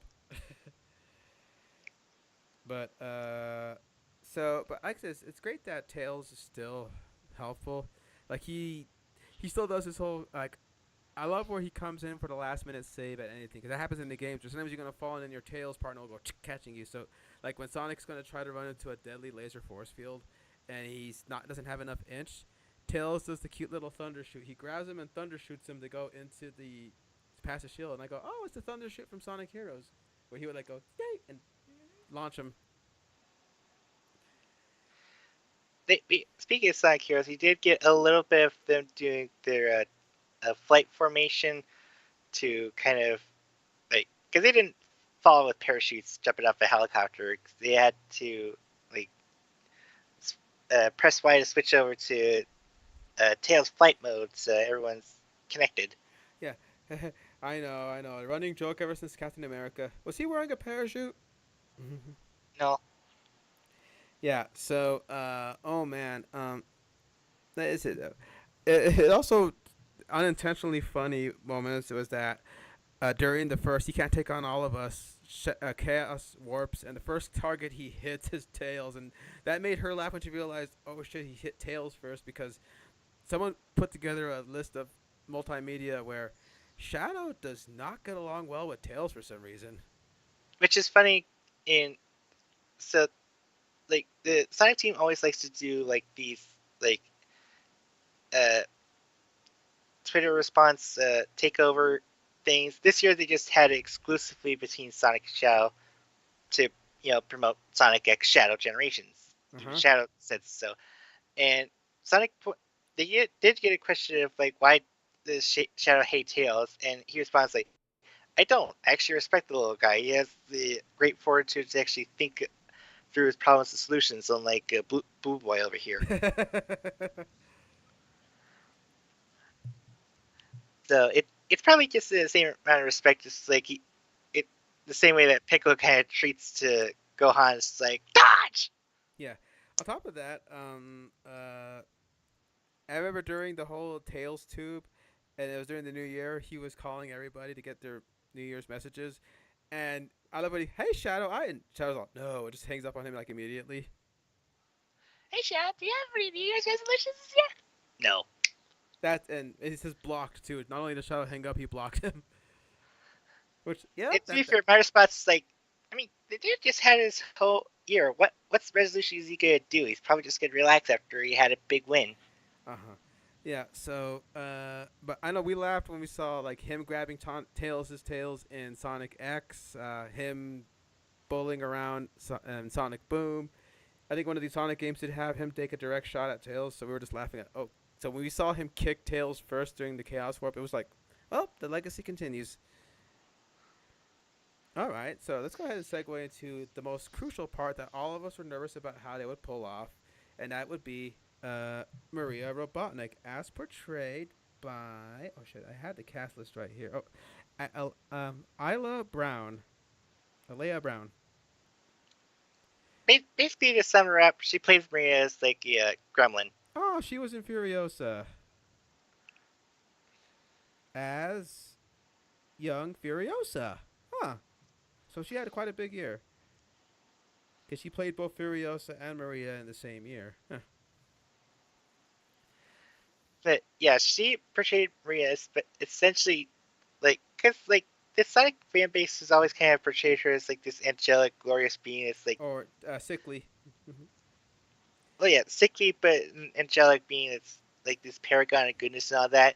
She's And just a here she's kid. just a gremlin of a kid. She's just basically like getting Shadow out of like his sessions and studies and all that, just to get him to do roller skating in the hallways, dancing, sneaking out to go see Stars Under, and even uh, staying up late to watch old kaiju movies, Which Bio Lizard. the Bio Lizard cameo. Now that was one of her big takeaways was that there was no actual Bio Lizard, but we still got to see him. But she actually missed it the first time.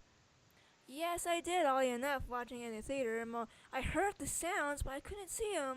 Where was he? And I said it was the Godzilla kaiju, And then I had to watch it a second viewing, and I actually oh saw yeah, him. that's Now it. I see him, He had the guardrails on his cheeks and everything. but now I'm all like, now I wish we got the whole, well, bio I mean, lizard.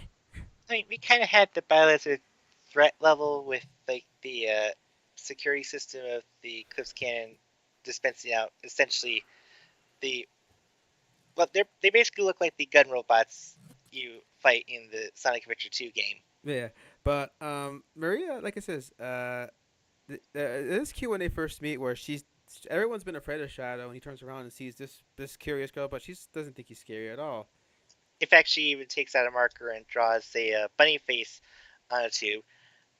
And then, like literally after I see the movie, I see this one fan art, From what Shadow see from his perspective.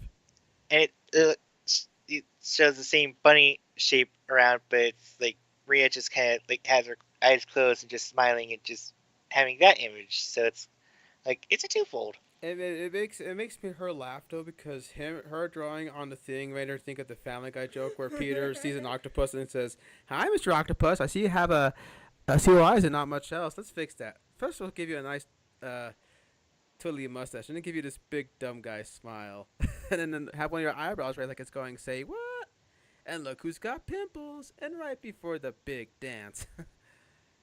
Yeah, but oh man, that octopus.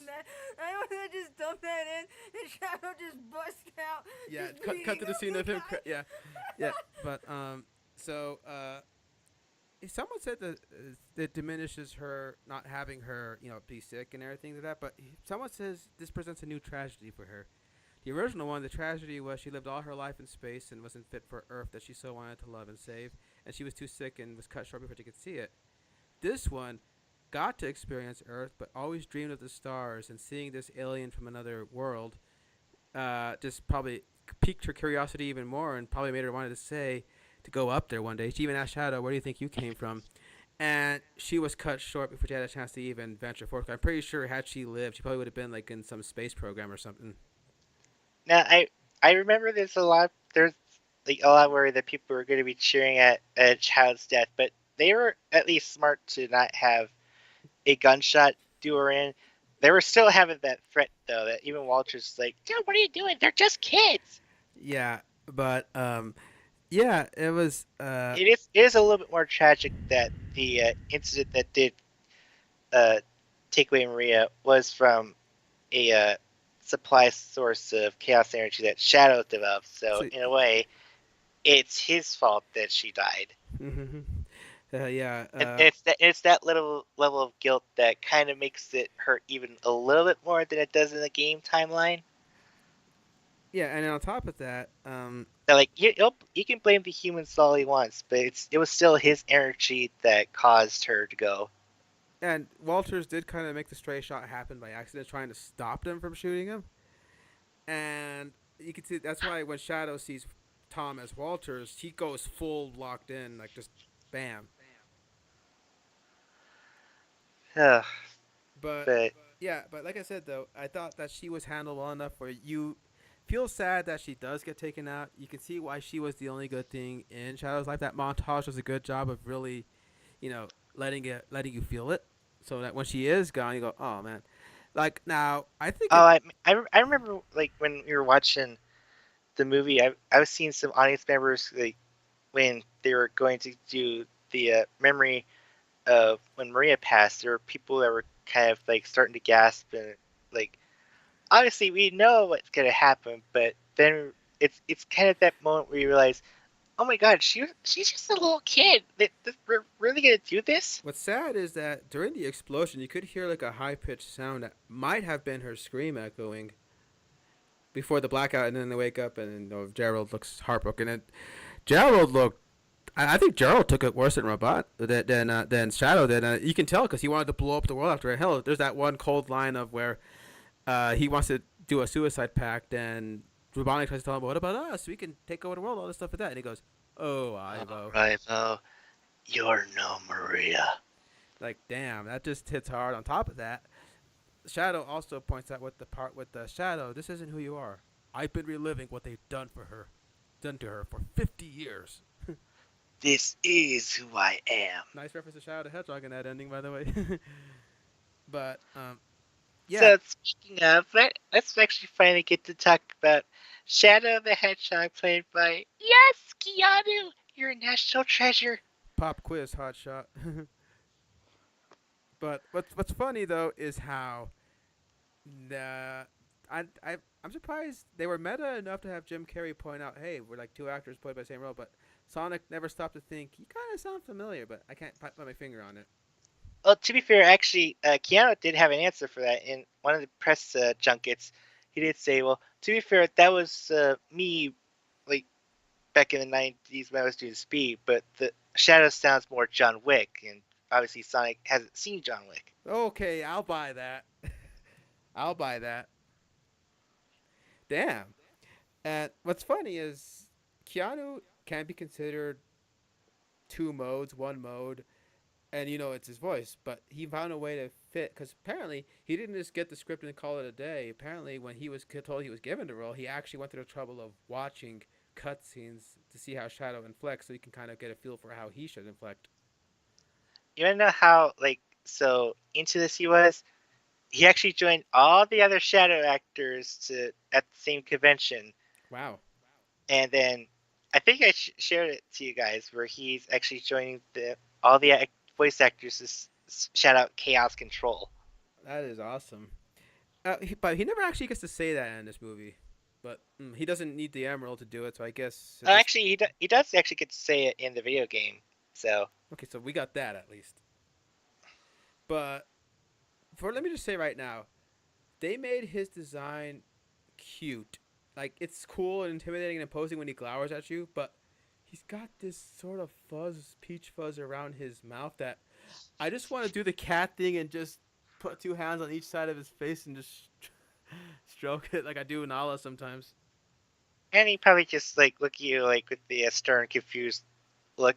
Almost like anytime we're Jim Carrey's doing his Jim Carrey thing, I always have to keep looking at Shadow to see okay, how's he reacting to all of this? And he's just kind of standing there, just going oh, whatever. Yeah, God, but they use him enough. They use him enough where it doesn't feel like pardon the phrasing, he overshadows everybody, but he's not underutilized. Where you say, I could have used more shadow. They actually, I think, used the perfect amount of shadow in this movie that would work for the character, where he shares screen time with everyone else. His interactions are just on top. In fact, I could have had it go on longer, to be honest, and I still think he would have been perfectly utilized.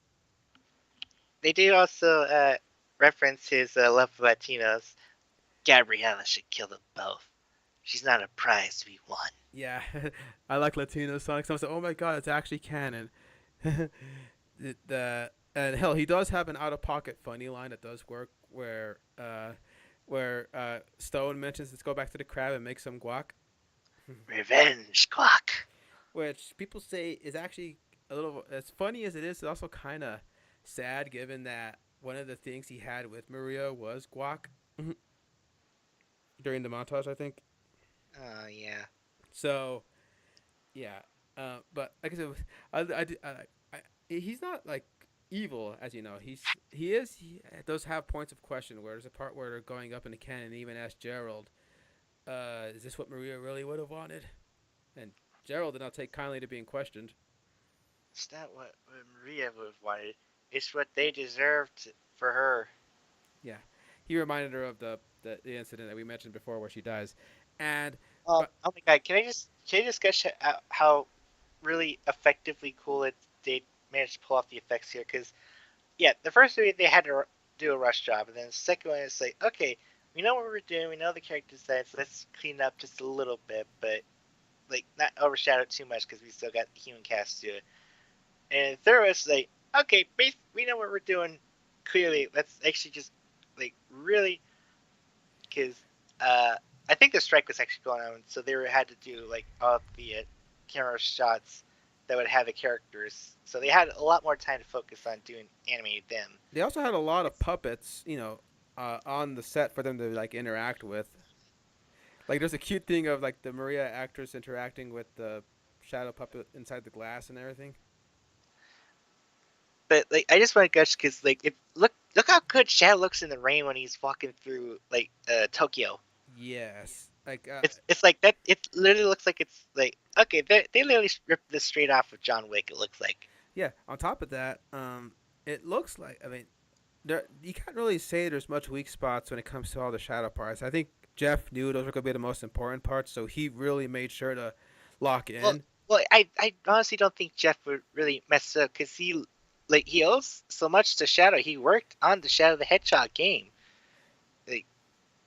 Like, I remember there's like this Facebook comment where like people were said like these guys actually did their homework for once, and I responded like homework. The dude literally made the assignment. Yeah, but oh my god, like he looks cool when he needs to be. He looks menacing when he needs to be. But yeah, again, like I said, for some reason he looks like when he looks so sad, it just sinks into your heart where you just want to pick up the gun and say, "Oh, there." Like one part that looks so sad is when he's locked into the chamber and before his sadness turns to pure unyielding hatred, he has this look of confusion of like what's going on, and you go like, "Oh," you just want to reach out for the guy. Yeah, But then there's also scenes you remember. Okay, this is definitely the Shadow Hedgehog. Remember where he literally gets on a bike and it's like kicks up a gun, and yeah. They it's gave him a lived up freaking to the gun. meme. He lives up to the edge. This is the edge that we loved. Oh yeah, and hell, he does a cool Akira slide off a tower. I mean, and what's funny is he manages to be funny without undercutting his character. Like there's a part where, so excuse me, why do you look like me? I don't look like you. You look like me. Why do you look like me? Or a part where, come on, let's just talk. You jumped out of a gun helicopter. There's nothing to talk about. But yeah, but notice how Shadow only engages in defense. He never, actively, goes after someone unless order. Like when he Rambo ambushed all of them inside the compound. And then basically also when he's like walking through Tokyo, he's just kind of minding his business. And a gun showed, and he's like, "Why won't you leave me alone?" And then like 5 minutes later, the whole like block is like on fire. But yeah, It's like, damn, man. Like, you think after he just broke out of his like secure, like single, like prison locked island, they would know better than just keep their distance from him. oh, by the way, And now we have to like have a huge remodel of this place. it is cool to see him water skirt along the away from the island because it looks like the way he when he go full bore in the games and he starts skating. Mm-hmm. Yeah, and like I said though, because there was actually a deleted scene they cut out where he's actively destroying the gun facility, trying to hunt Sonic and kind of taunt him and Oh stuff. yeah, I wanted them to have that scene because it was also would have had him doing the Sonic slow mo moment, And he but would have this also time it said, was a little bit more cynical about it. and he would have also said that line like taking candy from a baby, like he said in one of the games. This is like taking candy from a baby, which is fine by me. Which Yeah, the funny thing is, I've seen a comment say like, technically candy isn't really good for babies, so he actually did us a favor if he would actually be saying that. But some people did say, for some, they said it did feel a little out of character for the characterization they've established in the movie about him only being attacked when provoked and all that kind of stuff. But I mean, it would have been a cool action sequence. But like they said, I think the way him just stumbling on a mission to take the key and then bumping Walters along the way was more in line with what they established. Probably. Yeah, and so okay, we can kind of gushed a little bit of shit. We'll come Hey, back to go to spoilers, but anything we else gotta you? talk about. Oh, sister, any Oh, more words you want to give on Shadow? Well, they did a pretty good job on him. Um, they made him, of course, like a big old puppy dog. I could get angry at any minute now, but also again, he just has a He has a cuteness. cuteness to him. It's not really like Ow, the edge. yeah, it's not that cringy edge. It's just that right amount of grumpiness. I would say that basically, well, what Adventure 2 Battle did. Yeah, So yeah, they good points, kudos points. yeah. Any parts that made you like squee seeing him do? Well, aside from a certain thing which you'll talk a about in certain spoilers. scene, which we'll get to that. Yeah. Okay. All right. let's go on to You're the gonna talk about the main title, the top billing of the Man of the Hour, to the surprise of absolutely no one. Talk about Sonic the Hedgehog. Ben Schwartz really is in line with the character right now, man. Like he's just in a groove with him now. Like literally to the point where when the movie ever starts in the theaters, Paramount always likes to have this thing where the cast will thank them for coming to the theater because at this point, like people going to the theater is now an option or a choice rather than like a priority. It seems so. The fact that Ben Schwartz is kind of like front and center with James and Tika is quite quite telling of how like prominent Ben has come. But yeah, so his Sonic, I know, is still. He's more grown up than he was in 1 and 2, but he's still got some growing to do. But in fact, he gets very nostalgic about things. Like, for example, they end up finding the old cave where he stayed. Which, okay, if there's one thing that did kind of make me tilt my head a little bit, it's when they go back to the cave, and I go, wait, didn't they end the first movie where Sonic gets the surprise of seeing his stuff move to that attic, or did they just, I or maybe did maybe like James, Tom got maybe Tom got Wade to get the stuff for him. Maybe no, no, even not even that, because like how where would Wade even know where that is? Because even he didn't know. Crazy Carl. Eh, I guess then like the only thing I could think of is that during the car drive, like Sonic did discuss how he had to live, essentially. So him actually getting to see it Tom versus probably hearing like about it's one thing, yeah. But yeah, so it's just weird though. It's because A plot hole, maybe? possibly. it's the only tiny plot hole, but it still kind of serves like the There is another one that comes later, but yeah. it's as I say, it still served the important plot point to show a drawing of that Sonic made as a kid to remember Long Claw, which I feel like this is like the first time in this like movie franchise where it hadn't dawned on me that Little Sonic really had to deal with like really taking the fact that he lost his mother figure and had to grow up on his own alone, and it's just messed up to think that that poor little guy having to deal with all that by himself. Do you think you probably this all these lack of friends is making you perhaps a little crazy? hmm But yeah, so the thing is that Tom likes to keep instilling him about how choices are what makes you who you are, and he couldn't imagine all the losses he went through, so he said that he always chose the right choice, and that's like don't no matter what happens, never change who you are. That's like the thesis of the movie, and you compare that to Shadow, who had such huge trauma happen to him, and he went down the path of vengeance. And you still have Sonic, who's on the other end, trying to keep it on the straight and narrow, even though it could be hard sometimes. You see the first signs of that when Shadow kicks his clock, runs away, and rather than regroup with his team and re-strategize, he goes, you know, headshot first into the whole situation without regard about what could happen.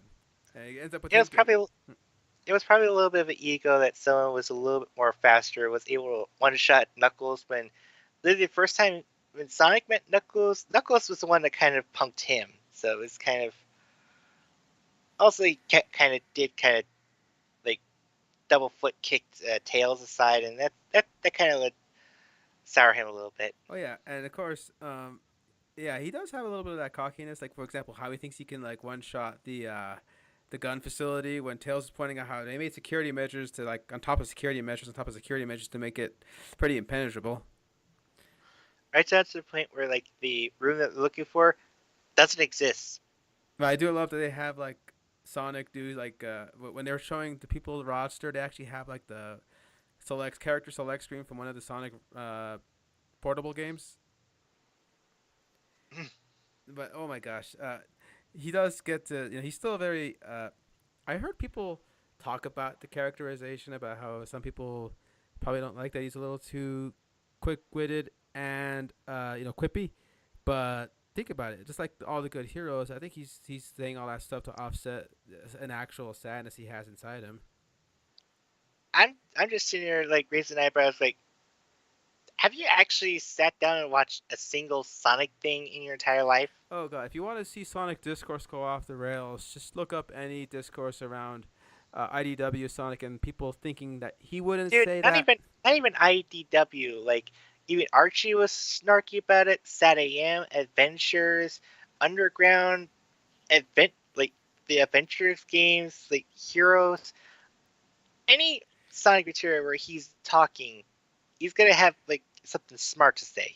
Yeah, but there's people that were talking about how he wouldn't say this or that, but someone said think about it. He's a kid that lived from the sidelines and watched all these pop culture stuff happen. So of course he's gonna make like pop quiz hotshot references. And I do like that bit when he's running through London. He finds Abbey Road and recreates the whole Ringo, Lennon, and the other one. Paul, George, the other one. Oh man, poor other one. But yeah, I guess it's though. When he locks in though, you go, God damn, like do not piss this guy off. When Tom is apparently scuttled out, and he goes desperate. Even Knuckles and Tails are saying you're emotional right now. You're not in the right headspace, and he just rebuffs him off. Thinking either I'm gonna do this with or without you. That moment was kind of very intense to see. Like, Sonic's just really about ready to just throw down somebody just until he gets his answer. Yeah, and but like I said though, he's still pretty damn funny. I mean, some people like the. I do like that bit where him and Robotnik are talking, and then he talk about we got to work on your trust issues. And when he gets, Oh yeah, sure. You're right. How silly of me. You're only trying to kill me twice. I do like that bit though when he gets arrested, when he wakes up and gets knocked out, and you ask why I have trust issues. But yeah, he does go through. He's still a teenager. He's still a kid. So when losing the one guy that's a father figure to him almost sends him over the edge. That's the other bit I'm mentioning where someone says he was already calling Tom dad, kind of, at that point. And he calls him Tom out of respect, but you think when he's close to losing him, he might have at least let one dad slip in while trying to wake him up. That honestly would have made a big impact, to be honest, if they put that in. Like if he let a dad slip through while trying to wake up Tom. And that's when I went to the whole Dr. Doofenshmirtz John Marston joke. So when he finally showed up at the end, thankfully, I was like, okay, I don't have to make that Doofenshmirtz joke now. Yeah, but It did. even then, It did have us worried. But yeah, it did give us at least a good way to have the humans kind of like just like, okay, they're here, but now they're not like essential to the end game here. But yeah. I mean, actually, they are essential considering the fact that Sonic's kind of driven to really get the Master Emerald to go super. Oh yeah, which they agree that using, because there's a part when they're trying to break into the vault, and then she just asks, Maddie just asks, well, why don't you just go super and just like one shot the everything to go inside there? And even they're like, yeah, we can't do that. Besides, think about the collateral damage that would have happened. Yeah. Speaking of collateral damage, when he finally gets to go full force at this point, uh, yeah, they do have So, to are we restructure. about ready to talk about the spoilers still? The big spoiler, yeah. So I mean, it's if you've seen the toys and you know the lore, you know where this is going. But it was crazy how it happened. Once again, McDonald's, the smart beans they are, kind of spoiled the goods on this one. But here's the thing, the trailer was being a little sneaky. Cause there's a famous bit where Sonic yells out, "This ends now," and Shadows this says, "You're right about one thing." This ends now. And he's just black and red in the trailer. Well, the And actual. also, he kind of sizzles and glows as if he's about to do something. Whereas in the movie, first thing he does is he, Ancient One, slaps the shit out of Sonic, and all the emeralds go out the same way Knuckles did when he knocked out, uh, Sonic in the game. The emeralds pop out, and Sonic and Shadow both make a dash for the emeralds. And Sonic gets a super bag, but what is this? What is this? Ah, that shadow is glowing. Silver. What kind? What? Yeah, He's silver, pale, light, kind of pink hue ish. yeah, and then I don't. Have they ever actually really like kind of like picked a stable color to go for him? I thought it was silverish. Like, what color is Super Shadow, sister? Mm, it's a very, very light pale gold. Yeah, I'll go with that. It's almost kind of like a bleach gold. But yeah, like you know how Goku's is like a bright yellow hair when he goes Super Saiyan. I think Shadow's is more like that bleachish pale look that Vegeta's has when he goes Super Saiyan. Wait, when he goes Majin. Yeah, it makes you think of. I thought it was supposed to be a pure heart to get that, but I am pure, pure, Pure, unadulterated, badass. more like pure unadulterated ego. Oh no, that'll be later in the comics. Yeah. Spoilers.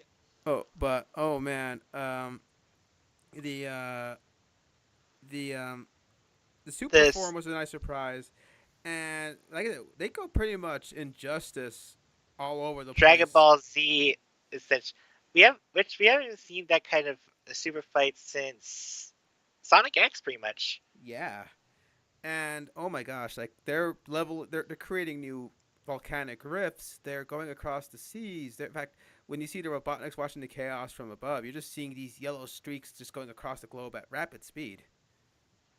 Where are they? What's happening? Yeah, and then of course, someone did. Oh, okay. Oh, yeah, you got something? Yeah. It's golden ivory. Oh, that's a good Mm. color. She looked it up officially. It's golden ivory. Now, I saw a review that says I love Sonic the Hedgehog 3, but you gotta admit, the final fight pretty much felt like this, and they showed the most epic clips of Broly fighting Gogeta in the Broly Super movie, interspaced with like you see the punches in the thing, and then I'll cut to Jim Carrey as a Grinch doing the whole the danger, the in front of Cindy Lou danger face. Cut back to Broly and Gogeta kicking ass. Then cut to a dance from the Minions, Illumination, entertainment stuff. Cut back to Gogeta and Broly, like just drawing down, splitting the earth, and then cut back to meme video. And I'm all, yeah, it's actually quite accurate. To be fair, they're kind of like interspliced between. So it's super fights, but then it's also like Ivo having to stop Gerald from actually going through because his intention was to rule the world, not have go down with a ship in cinders. Well, like Robotnik said in Sonic Shadow the Hedgehog when he's pissed off at the Black Arms destroying the world. How can I build Eggman Land? No, build a new robotic empire if there's nothing left to conquer? And to quote from a Spider-Man the Anime series, it was Fisk. There is no profit to be made with the destruction of the planet. It is very bad for business. Speaking of which, Kingpin coming back in new Daredevil Born Again. I gotta watch the Netflix series to even catch up. I got a lot of catching up. Stupid, angry Marvel fan base making me like hesitant to watch new stuff. But oh my god, yeah, but when they do fight, like you gotta admit though, when Shadow trash talk to pinch a nerve, um, he got the honeymooners treatment. One of these days, Alice, pow, right to the moon. And in this case, yes, he got shot right to the moon and with one punch. Oh man, to be fair, he kind of deserved that after bringing up Tom like that. Yeah, when he's talking about Like, how he where he are you? chose revenge. Why are Yeah, you alone? Where are your friends? What kind of person leaves behind their own family? That you dare talk about my family? And here I thought you care, especially with what was his name? Tom. and then Sonic just goes full Will Smith on his ass. You can hear someone in the theater going like, "Oh shit!" Like, oops. Yeah, and like I says, that punch actually punched him out of super form, I think. Oh, yeah, but it does come to a great moment. And by the way, someone pointed this out in a comment on the design, and Sister couldn't unsee it. That Shadow's chest fur looks like a heart. Aw. So, Oh, he does. I'm looking at the Build-A-Bear that you sent me, and it does look like a heart. and when he's telling him, "Okay, hit me right here, end it all," like he's like pissed off and says, "Oh yeah, go ahead, do it," basically. Basically, the come on, do it. Kill me, I'm here, do it. Also, to quickly talk about Shadow's design, I do love that his inhibitor rings actually have like this streak of light that glows, and also his air shoes, instead of glowing like his usual orange streak, they glow blue. Mm-hmm. But oh man, so he does remind he does remind him of what Tom told him about never change what's in here when he points to his own chest, and Sonic realizes, oh crap, he went way off the reservation there. Oh, and there's one line that kind of summarizes how Shadow managed to turn around. Because in the game, they had to have like Amy kind of like Some help people break can't through be selfish. Mm-hmm. his mind altered state of how he remembered Maria's last wish, and in the end, it really was for the Earth to be happy. But here in the movie, they actually recontextualized it in when he's remembering Maria's memory back then in the earlier montage. She remembers how Maria talked about how Gerald told her that the lights that you see in the starry sky are they take years and years and years for that light to travel. So even sometimes for some of them, the lights are appearing here at the sun source could actually have been gone for years and nobody would ever know. And then the line is that Shadow remembers is The even, light shines even though the star is gone. which can also apply to Maria. And that line alone is like just such powerful stuff. I will always find a way to quote it if I ever see fan art of Shadow having to reconcile with Rhea and all that. Oh Because god, that literally encapsulates how Shadow feels about Maria. you just reminded me of that Sonic fan comic where that old lady helps Shadow cross the street and the implications in that one. That one was such a good comic. God, actually, one benefit of this movie is all the fan art that's come out that just makes you love these characters even more. Absolutely, it's kind of refreshing to see a Sonic fandom like being in a good mindset. That oh my god, that Enjoy it 2010 while it that lasts. 2010 decade.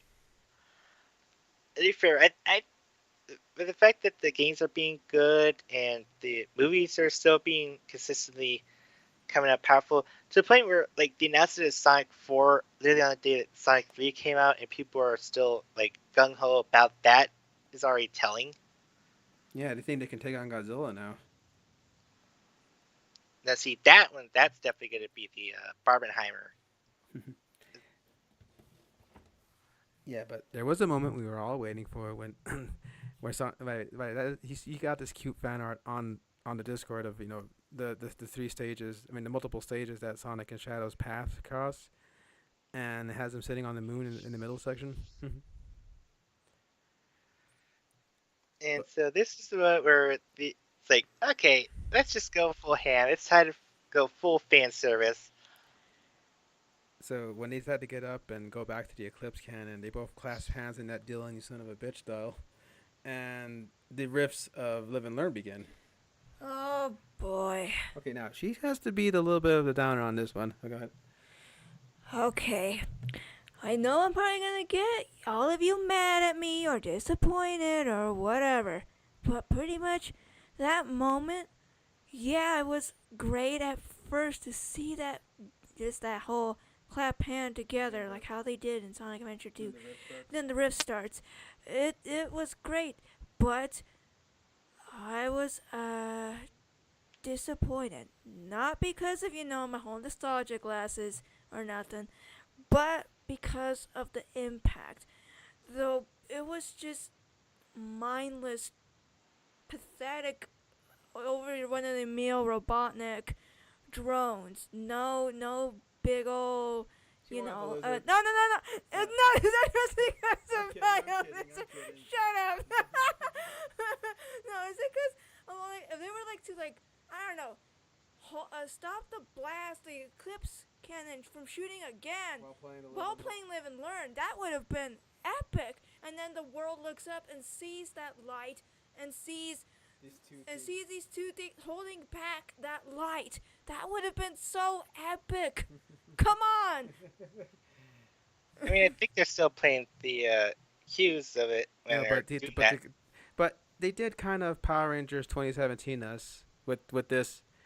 We heard Live and Well, Learn to was be fair, they are kind of going through a little bit of a litigation because apparently they're using that music and not compensating Crush Johnny. 40 for it. Yeah, yeah. So, But that happened after the movie was already cut, print, and wrapped and everything, man. He only found out after. He says, "Well, by the way, you know you have royalties for this, right?" No. First I heard of it. Oh, you mean you didn't know? Nah, I gotta make a call with Sega then. But that happened after everything had been locked in print, so they decided. Well, I mean, I think uh, Tyson Hence and who's also executive producer on this thing, along with Jeff, knew that he said we had to have this song in there. That was like crucial to the Shadow character having the because Shadow's actual theme in the movie does use the riff of Live and Learn in it. But yeah, the actual Live and Learn moment was probably underwhelming to my sister in the way it was used. And for me, it was just that it only they Power Rangers 20. I say they Power Rangers 2017 does because famously Power Rangers 2017 has a nice, beautiful theme by Brian Tyler. But we were all waiting for the Go Go Power Ranger song to start, and they play it for like 13 seconds of the Zords assembling, and then that's it. No, they had it playing throughout. Like say about the Power Rangers thing, what they did it with, but pretty much when they did it, you know, instead of focusing on dad time and uncle time, whatever, With the Robotniks. robotics, I'm like, well, having the whole like I don't know, like the whole little hang on it, just the whole song playing through. Yeah, That would have been better. yeah. But yeah, so speaking of Tom Holkenborg, you, bootleg Godzilla music. uh, You know, yeah. to quote the Lion King 1.5, you just can't let it go, can you? Bam, bam, bam, bam, bam. No. I can get by that, but the pseudo Mothra theme in GXK New Empire, which came out that year, was still fresh in my mind. But she was cute. But anyway, You had to admit, though, it's the fact that they got an orchestra playing the rendition of Live and Learn that was still cool. actually was pretty effective. But yeah, no. But also, the here's the moment that actually made us go, oh shit, oh shit, oh shit. Was as the Eclipse cannon is coming out, you got bootleg Godzilla music suddenly turning into a familiar tone. Bam, bam, ba ba ba ba ba. Wait, was that the Robonic? Then it starts going into a full blown bum bum ba da ba da bum bum. Like, oh my god. Oh, speaking of which, the I Am the Eggman song is Robotnik's ringtone from Stone, and that is hilarious to me. Because because when Stone suspects that the Eclipse cannon might actually be nefarious, he tries to call Robotnik to warn him, and you actually hear the That was actually a nice touch. Yeah. I actually like that. That was funny. What would have made me laugh is if this is a Sonic Paradox thing to me, but it would have been so funny if Robotnik to answer the phone has to like twirl his whole arm in a 180 motion before tapping it the answer button. And this time, Sonic would be, what could that be? Because you know how he does his whole thing with Hello? his arm. Yeah, the whole 180. I wanted to see Robotnik, Jim Carrey Robotnik do that because it would work with his over the top gestures. Funny. But probably the most confusing inclusion is we saw that City Escape was titled in the special credits to music thing. Don't you dare get me started on that. It's It's actually in the London moment. It's there. It's just No, kind of I can't. You know what? I can't hear it because of the bullshit Sonic is. Sonic was when in fact they actually play it as the first song you hear after the whole cool CG montage and after credits. They started doing the whole orchestral hits, and that was the song they used was the actual. And I go, oh, it's there, but for the first 2 weeks, me and Derica were like, it's there, like where? And then I was listening to it when I brought my NB brother over to watch, and I was like, oh, no, that's where? Huh? I had a user finally spell it out on X, and then I go, oh yeah, there it is. Well, I can't hear it. Yeah, but actually surprisingly, the additions I actually liked were the callbacks to the Sonic 1 movie score, like Robonics theme, that bum bum bum bum bum bum. They brought it back. Yeah.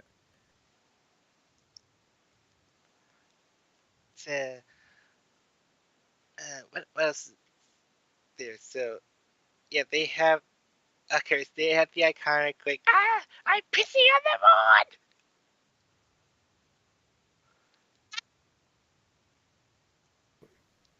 One moment, please. That yeah, I really actually did like the fact that they were able to do a lot of like crazy over the top stuff in the supersonic versus the eclipse defenses.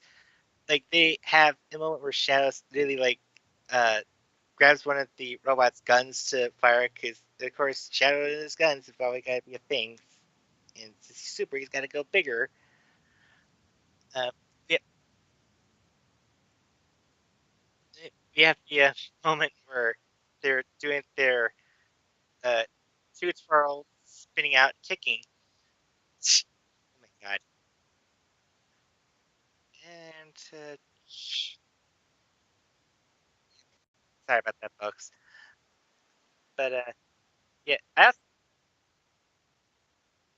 yeah, I also did love that they had uh, a moment where they give Shadow his Chaos Spears moment where Sonic's bringing all the rest of the robots and he just goes Shadow goes full Chaos Spears on him. Mm-hmm. Now, I did hear some people say they were pissed off that they dispatched Robotnik in a rather cartoony fashion with the whole quill up the butt thing.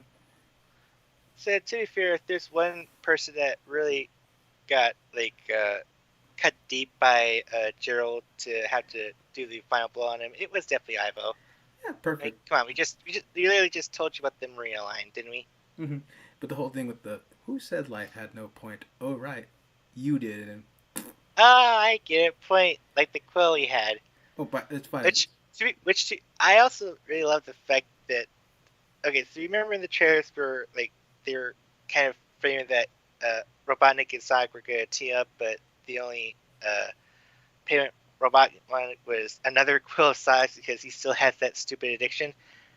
And it turns out to actually be an important plot point. It's the I guess it's the Chekhov's quill. Yeah, because the thing is that uh, Gerald's like 110 or something like that.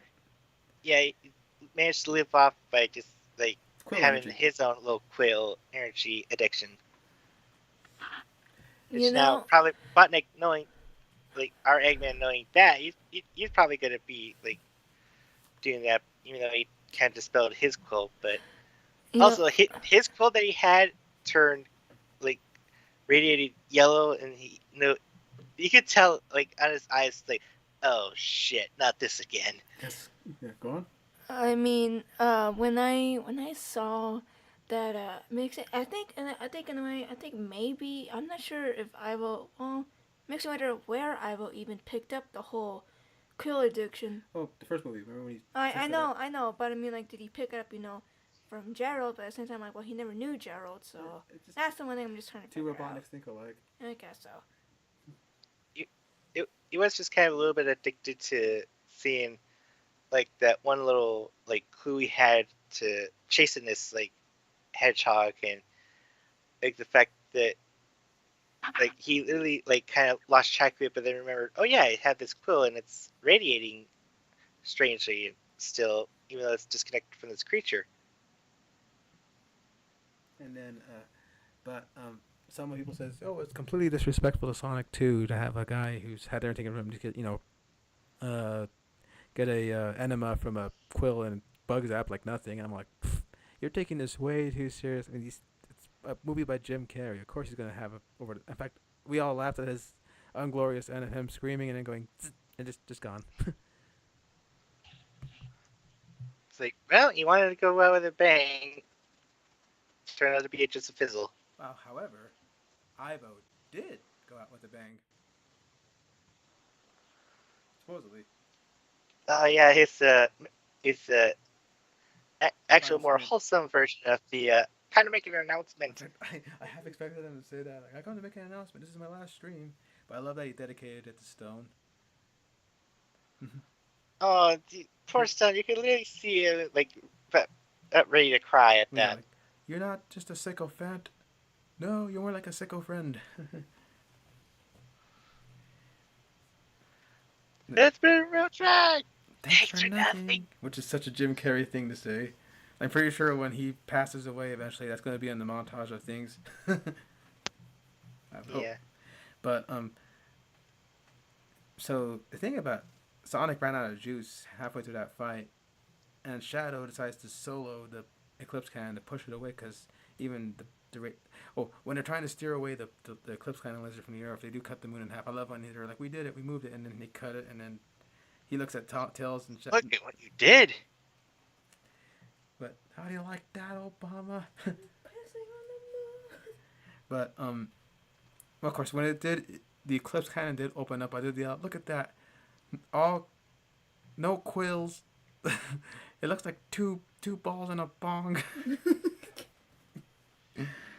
Oh my god, we're never gonna stop quoting that. God, it just once the eclipse cannon was put in there, it was all but certain. But So like yeah, I we said, have the big sacrificial moment where Shadow has to take off his inhibitors, which I think you didn't actually. I think they implied they did that Sonic Fridge 2 since all Sonic managed to find was one of his rings, but like here it's kind of evident that he did actually take them off to do his like final blow, which then actually puts it in perspective. Like, so he could have literally just punked Sonic even when he was at super form, although it probably would have also kind of overwhelmed him and exhausted him near the fight. but yeah, like my sister knows whenever Shadow takes off those rings, shit's about to get real. Mm-hmm. Mm-hmm. But so all's well that ends well. Sonic ends up regrouping with his friends, going like, "Yeah, I was being a real jerk," but they're not just a team; they're a family.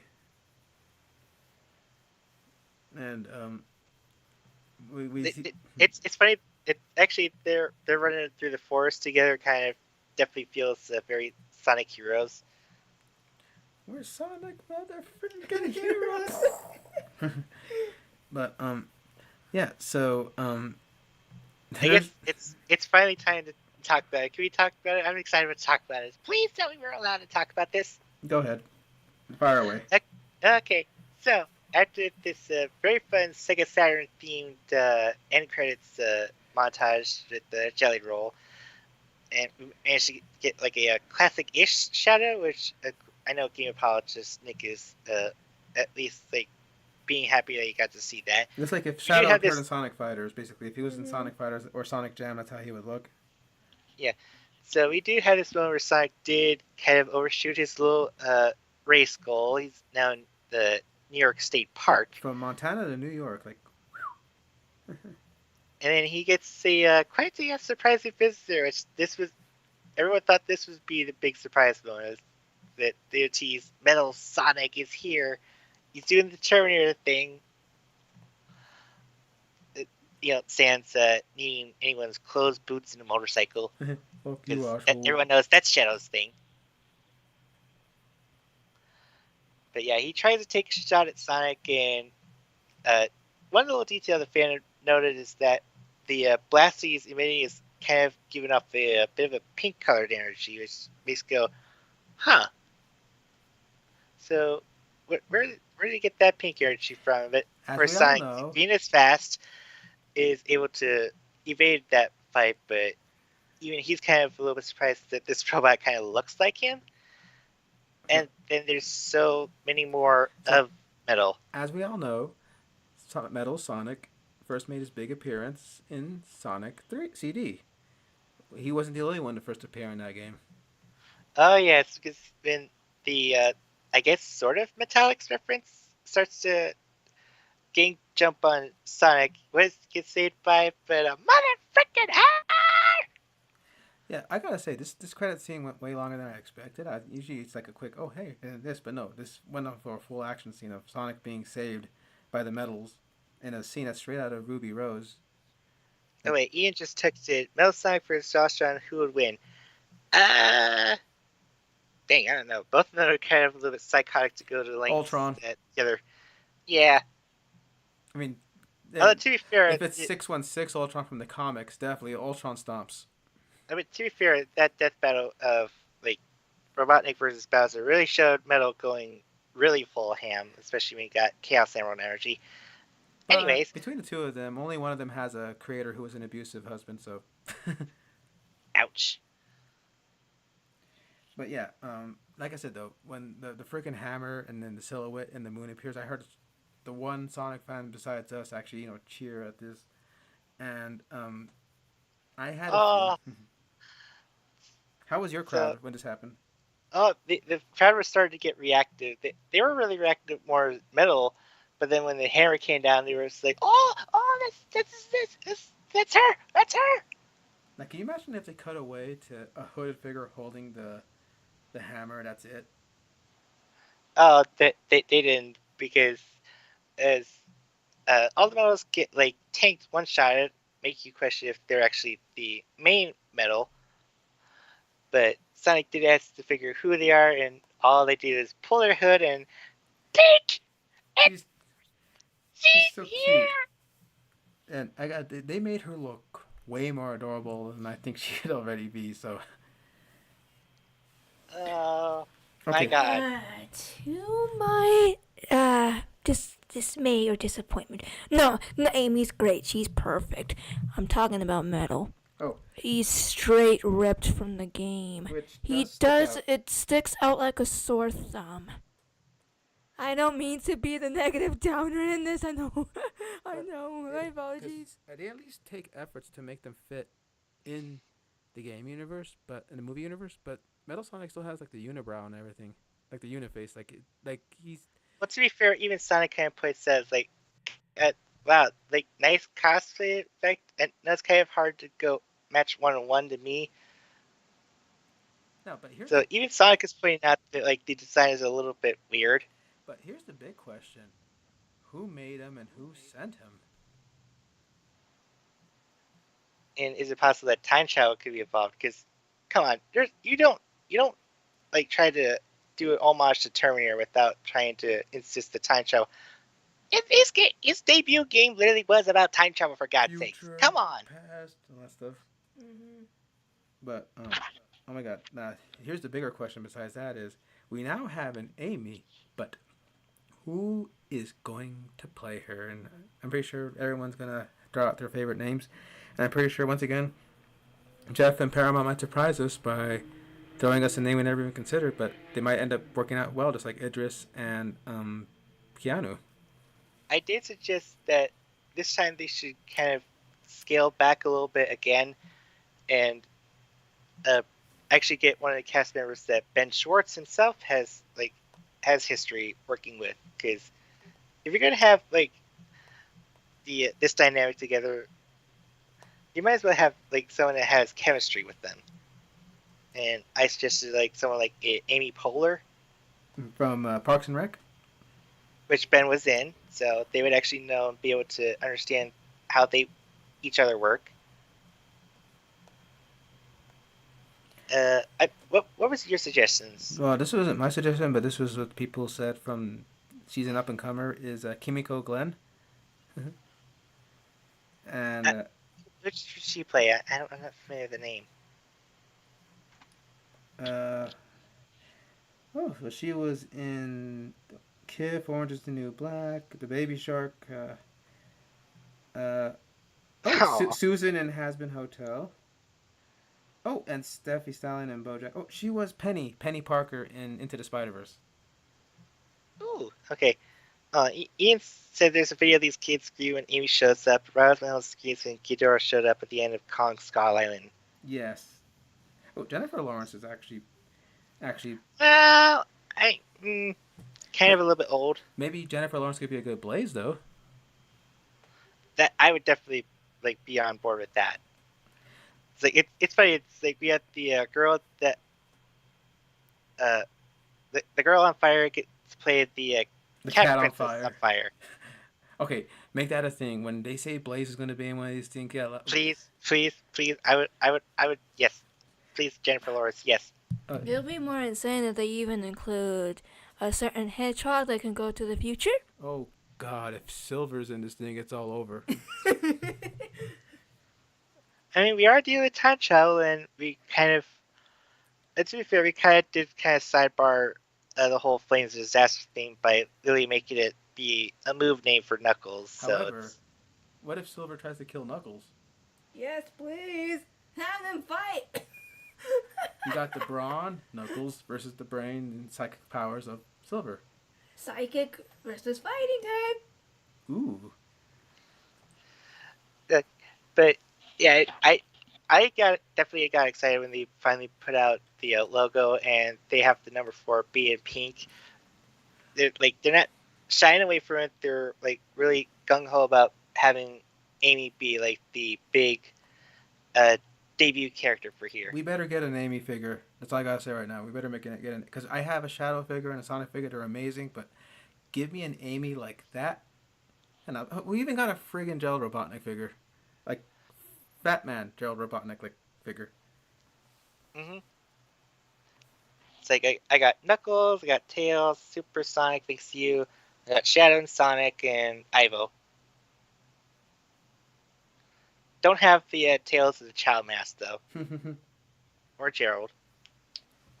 It'd be stupid and be generic, but it'd be so funny if they gave us a figure of Rockwell. I did see Age Still was part of like a set. I think probably for a Target or something, but I haven't really seen him in the wild, just like only on the internet Which once. one? Age of Stone. Oh yeah. Now, but like I said though, now unfortunately, there is an unfortunately here. With Amy being so prominent, we have to get that subset of people we thought didn't exist as often, but are more numerous than we thought, and that be the Amy bashers. They were getting so insufferable, and we have Amy fans going like, "Listen, in this house we stand Amy Rose. No, like a real Sonic fan doesn't speak completely ill, because then we get to the problems of, oh, uh, oh God, they're bringing a girl character in this. Will she be, a girl boss and step all over Sonic? And like, we're bringing in that kind of talk into this whole And thing. also that bit that, is Amy gonna be love struck? Or is she gonna be like pushing him off at Sonic's? Like it's just like Yeah. I say. Well, given how they like met each other, I think it's she's kind of got a little bit more reserved. She's just kind of giving up a cocky smile to Sonic. I don't know. Look at her with like big lovey-dovey eyes. I feel like they might probably pull Princess Peach. Oh God, that's one of the things that people are saying. And I'm a little bit worried about that. Yes, we're supposed to have women, be independent or whatever, but I personally think that's what made Amy kind of likable. Yeah, she was attached to Sonic. But that was like literally her own character now. Now she's actually like caring. She's inspired by Sonic to actually do good. Yeah, which is nice. They even brought it up in her New Year's resolution thing. Yeah, which is nice. But I mean, like a balance. A balance. What I'm talking about. A balance. Mm-hmm. Like let's not kid ourselves. I don't want to see Amy going back to Hall where she's like chasing after Sonic just to get him married when they're like still kids essentially. No. Well, you got people getting pissed off over the fact that they took out this bit from Sonic Generations in the remaster where he's pushing her face back while she's being clingy. People are saying, oh, they totally ruined the Amy character by not doing that. But people said, you complained when she was too clingy. You guys are not complaining she wasn't clingy enough. Basically, it's that SpongeBob meme of the mom saying, well, then why did you guys complain about it? I mean, I've always been an Amy fan. Like, so she's probably my second favorite. She's up there with Tails for me in terms of, like, favorite Sonic characters. I mean, look at the art I've drawn of her, for crying out loud.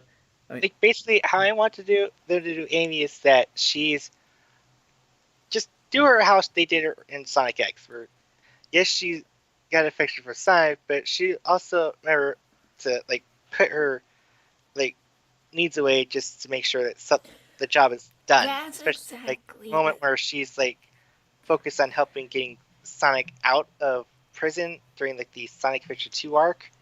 I mean, that's exactly what I want. Sonic X Amy. I don't want Boom Amy. I don't want... Boom Amy was cute. I liked her. Well, I mean, the cartoon. She was a little bit No, I like that. snarky. I did like that Amy. I mean, yeah, she was funny, but you know what I mean. What was that funny thing with you saw Sonic boom out of context and If Sonic blew it was out an of Amy context, line. it was an Amy line that made me laugh so hard. It was what Sonic said to Amy. But, Yeah, just that was so lost it. I don't know, but you know what I kind of mean. I mean, I kind of want Amy to kind of keep, but yeah, pretty much what Sonic X did and what, yeah, made her character more, you know.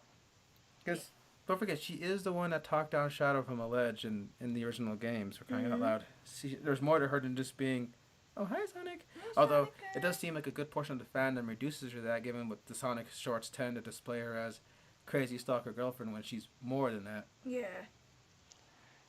But then we had also, since we had such an this is the movie, like where we have portrayed like Sonic X like a little kid. There's Knuckles that has kind of like this warrior like mindset motif when he's in the game. He's mostly just kind of been more self-preserved as a guardian.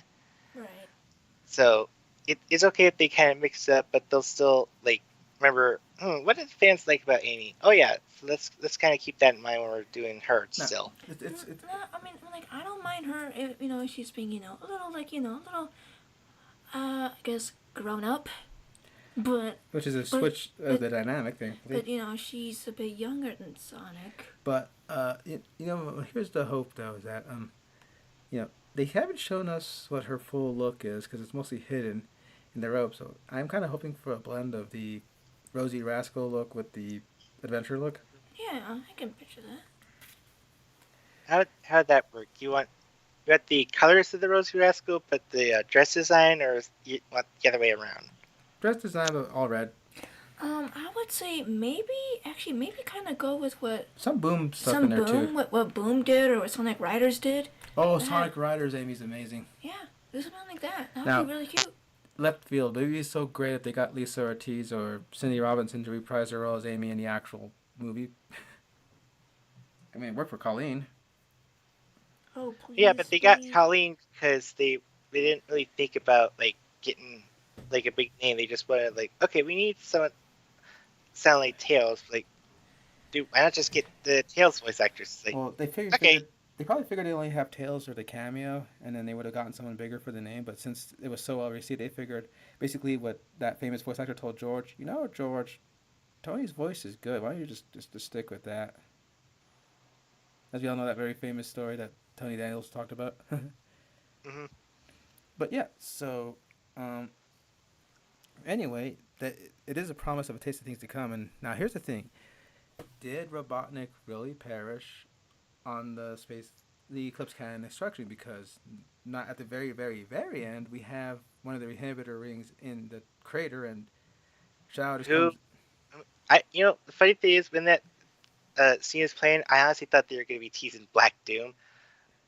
Oh, like crazy. I thought that would have been like the crater where they found Shadow originally, and like after all these years, it's finally like evolving out of a larval stage to kind of start the Black Doom invasion. By the way, the cocoon that Shadow came in did look very Black Armsy, didn't it? I did actually like that.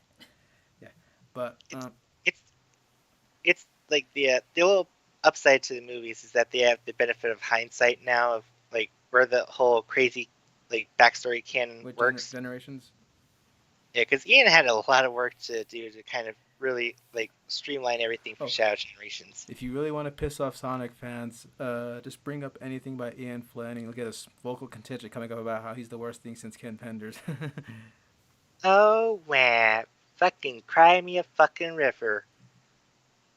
But anyway, but I would say the Shadow I will say this. Ian did just as much service to the Sonic franchise, Sonic the Hedgehog franchise as Dave Filoni does for the Star Wars franchise. Oh, they're turning on him too these days. On that. Okay, where did all this hate come for him? I don't know. All I know is that he's one of the Sonic comics.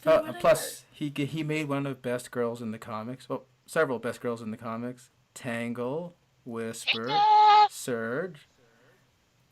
But yeah, point is though, I saw a cute picture of him with a Surge plush, and he's like just happy at the Comic Con. Like, someone made that for me. This is mine. Like, he just thinks it's so cute that they made a plush of one of his creations. gonna hate on the guy like that? Anyway, but Like, dude's not a creep, but you. anyway, Whatever. He's no Ken Penders. yeah. God, no, he's not a Ken Penders. Not Right. even close. Ken Penders to me looks like a fatter version of Paul Dano as the Riddler. So I can imagine having that same autistic little no. Oh, I had it all planned out. But anyway, the stage is set. So do you think that Jim? Oh yeah, I think the shadow scene has less impact because we already heard Keanu talking about spin-offs. Unless they were going to go the whole Shadow Android route. But no, I think this is implied to be the legit Shadow survived the explosion to take back his. At the very least, this helps us like subvert him having his whole amnesia shtick. Mm-hmm. Well, it better not do that. Now, yeah, so it is possible that if Shadow survived, Jim Robotnik probably did, but it could be dealing with a Robotnik from another timeline because there is deleted concept art. I do have an idea of how he could have survived that. So he's still wearing a suit that can give off like nanomachines, right? I assume maybe at the last second he probably attempted to try to shield himself with this nanosuit, and I mean, like he's only human. Of course, he's a little bit terrified to actually deal with the full impact of the explosion. So maybe the nanos could have actually helped him survive. But then there's also the fact that the explosion could have also kind of sent him off into a time warp. Mm-hmm. Here's my idea. What if it's a hologram of Robotnik during the explosion? Yes. Shit, I didn't think of that. Think about it. Remember, like how Tails and Knuckles were there? It did kind of like cut away from Robotnik like setting up his systems. Well, it wouldn't undercut his sacrifice, but that's an interesting idea. But like I said, though, if Jim says he's down to be back and forth, and I'm all for it. I'm just so happy that Jim really appreciates and loves this franchise that he's willing to go back to keep doing more and more of these. Especially since like he had like this whole thing where he's like, okay, like I think he was still kind of able to do sequels, but I think it's the Ace Ventura movies were how they got received. And then Dumb and Dumber 2 was very ill-informed, apparently. That he just felt like, okay, maybe doing more stuff isn't like feeling for me. Now he wants to do a Mask 2, which a proper Mask sequel. I would be all for that. But I don't know. I think there's something about the Sonic the Hedgehog franchise that just kind of like. I think it might possibly be like it's the franchise that kind of he definitely knows has like a kid fan base just as much as like his grown up fan base that grew up with it from the 90s and 2000s, and it's got the right amount of insane, out of nowhere like nonsense that he fits himself with when in any role that he fits into. So, that just kind of matches his insanity. So you could say Sonic's crazy matches his crazy. Yes. I mean, we're talking about a franchise that has super like speedy, like hypersonic, like fast rate hedgehogs, foxes with like two tails that can be able to fly around and have invent super gadgets. Kingdom Warriors. And the Kingdom Warriors, and basically a 50-year-old who is able to warp through like space and blast people on a motorcycle. Right. You think it'd be crazy if they bring in the Babylon Rogues at some point? That would be insane. That'd be kind of like a TV series. Air surfing birds. Surfing bird. Oh, so, and when they announce it, they gotta have the. There's no word. But anyway, so we all loved it, and we had a few little tiny quibbles, but for the most part, it is uniformly solid. Keanu kicks out of the park. You did like Knuckles is amazing. I'm glad they didn't make Knuckles stupid. Sonic's character growth is surprisingly, a surprising amount of depth for a kids' film. And come on, it's what better way to close out the year of Shadow, the Fearless saga, than having to be on the big screen, adapted very well honestly and wholesomely by an like a director that was like there from the beginning with Shadow's origins. Well, not total beginning, but the beginning of its like meme status, and also an actor that actually cares about it. Now, here's a question: if they had royally fucked up the Shadow storyline, you wouldn't hear the end of it. Oh God, no. There would have been riots. But thankfully, it worked out, and it's. I think of the sequels, I think I still like two a little more, but three is one of my highlights of 2024. It was really good, 3 and does feel a little bit faster, but then again, we're kind of focused on these characters and I'm surprised it's shorter than Sonic 2. I mean, by a little bit. I feel like we've already introduced like plenty of characters. You got the Rockwell, we got Gerald, we got Maria, we got Shadow. That's a hell of a lot of characters to deal with. Like I don't think we're at the MCU like Infinity War levels yet Well, it's with going to this go crazy franchise. once more Sonic characters are introduced. People want the Deadly Six for crying out loud. Ew, Ew, why? no. Well, there's some nostalgia for that era, I guess. I've literally seen like in the Game Apologists like server chat where people were like, okay, I'm sad for Crossroads, but why are we bringing these knuckleheads in as the racers now? Although it would be crazy if the Deadly Six were teased at the end of 4. No, the Deadly Six should be the enemy for Sonic 6 if they make a Sonic 6. I would like to actually personally see them take on, well, the Iblis Trigger. Yeah, Sonic 06. Oh, 6, please. Well, no, I like I said, I already said like they really can't do it because the Flames of Disaster are already like taken in name as Knuckles' super move that he does. But Oh, they did right. get it from a beast according to the thing, and that might have been Iblis in the. Oh, God, it's going to mindfuck so many people if Mephiles does exist and he takes on Keanu's shadow appearance. But blue. Oh, yeah, that might be a great callback. Or, no, even more wild if they do Sonic Unleash. Oh, a movie Werehog Sonic? Mm-hmm. Breaking the Earth apart. That's And you see Guy? at least we've already. With He all the blew up the craziness moon. we had, it wouldn't Actually, it no, wouldn't wait. surprise me. Even more insane? Chaos. Oh, actually bring in the proper chaos creature? The proper chaos creature.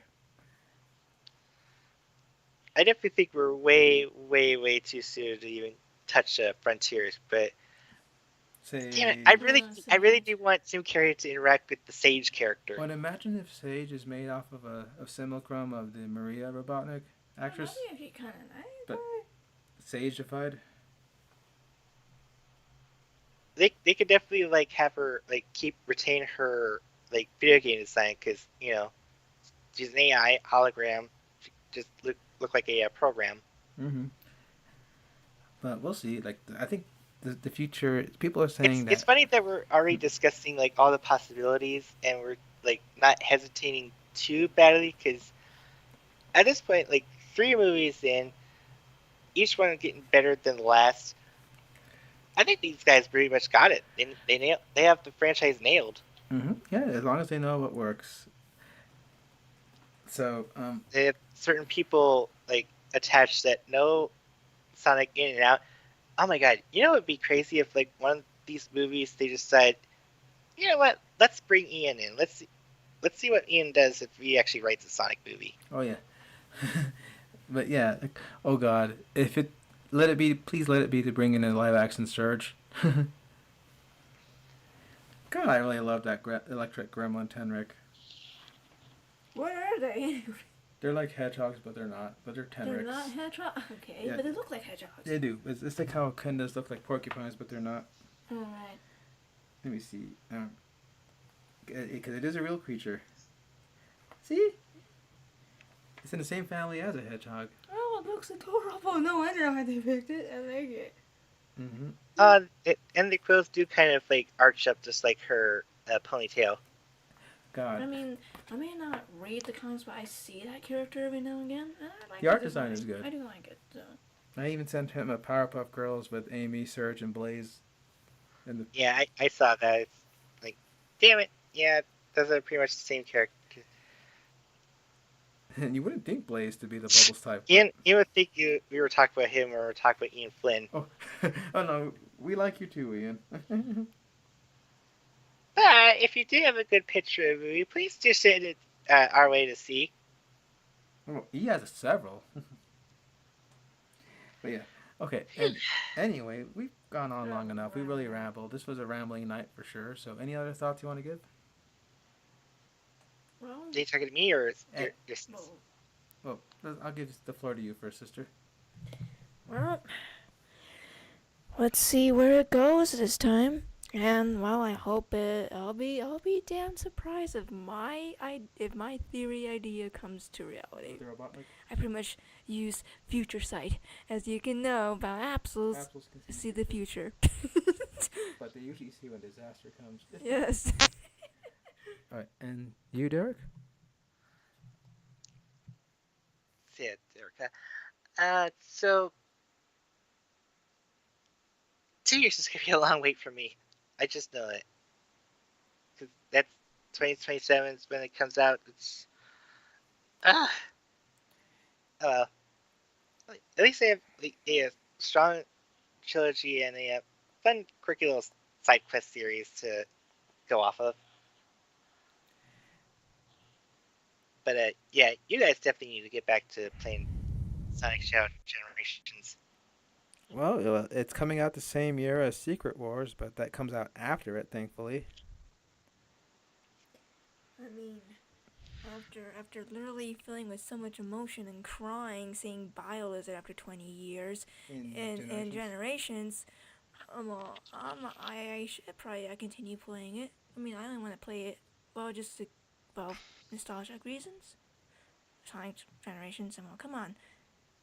Since when this was actually, again, a breath of fresh air to me, because no offense to Frontiers, I cannot play it. I just can't. Yeah, but like I said, yeah, at least it's the only competition it has is that Godzilla movie, which is getting more people. Like Abby from The Last of Us is going to be in the Godzilla movie, so yay. Well, but what are your hopes for it? Oh, me, I'm just hoping that Amy's just as adorable as all heck, and that people don't bash on her too hard just because there's a girl in the franchise now. I mean, we already had plenty of girls in that movies. We had like Manny, we had Rachel. But those were the people. We're talking about, you know, a girl hedgehog, which I mean, I know 20 years ago wasn't that big a deal anyway, but nowadays, We literally had a female gunhead like bucking heads with the oh, Sonic we crew. didn't mention that funny joke when they get kidnapped because they were bamboozled by Rockwell, and can you believe this, Granddad? Yeah, a woman in the military. Well, he's from an older time, so You gotta understand, he's from a different era. yeah. But oh my gosh, it's as long as it's cute, and I'm just like curious on how they'll adapt metal. I'm wondering if they're gonna go the whole metal overlord route.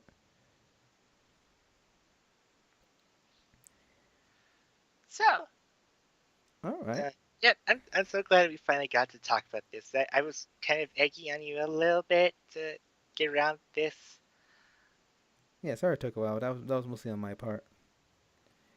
but to kind of make up for it, I feel like it's in our best interest to announce that for our next ramble, we are definitely going to be setting up a little bit of a another marathon catch up. That's the same thing as like Planet of the Apes or Alien, except we're definitely going to be favoring Jonesy's other favorite franchise. We're going to be taking on a little tour through the park that's made in tandem 65 million years. Oh yes, yes. We're gonna be talking a little. We're gonna go on a little bit of a tour, mind you. It's called our Jurassic Tour from park to world. Alrighty then. But yeah, so that's all we got. This has been a ramble. This is Johnny Cat 79 signing off along with my usual co-host Derica, aka Dark Neon. hope to see you lovelies again. I am so happy to be debuting this fresh off this new year, and it's extra special thanks to our even lovelier, adorable sister here, Marissa, or Absolhunter. Thanks.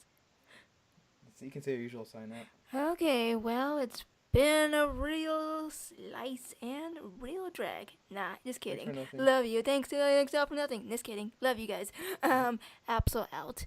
Does the cat out? See y'all at the next one. Peace!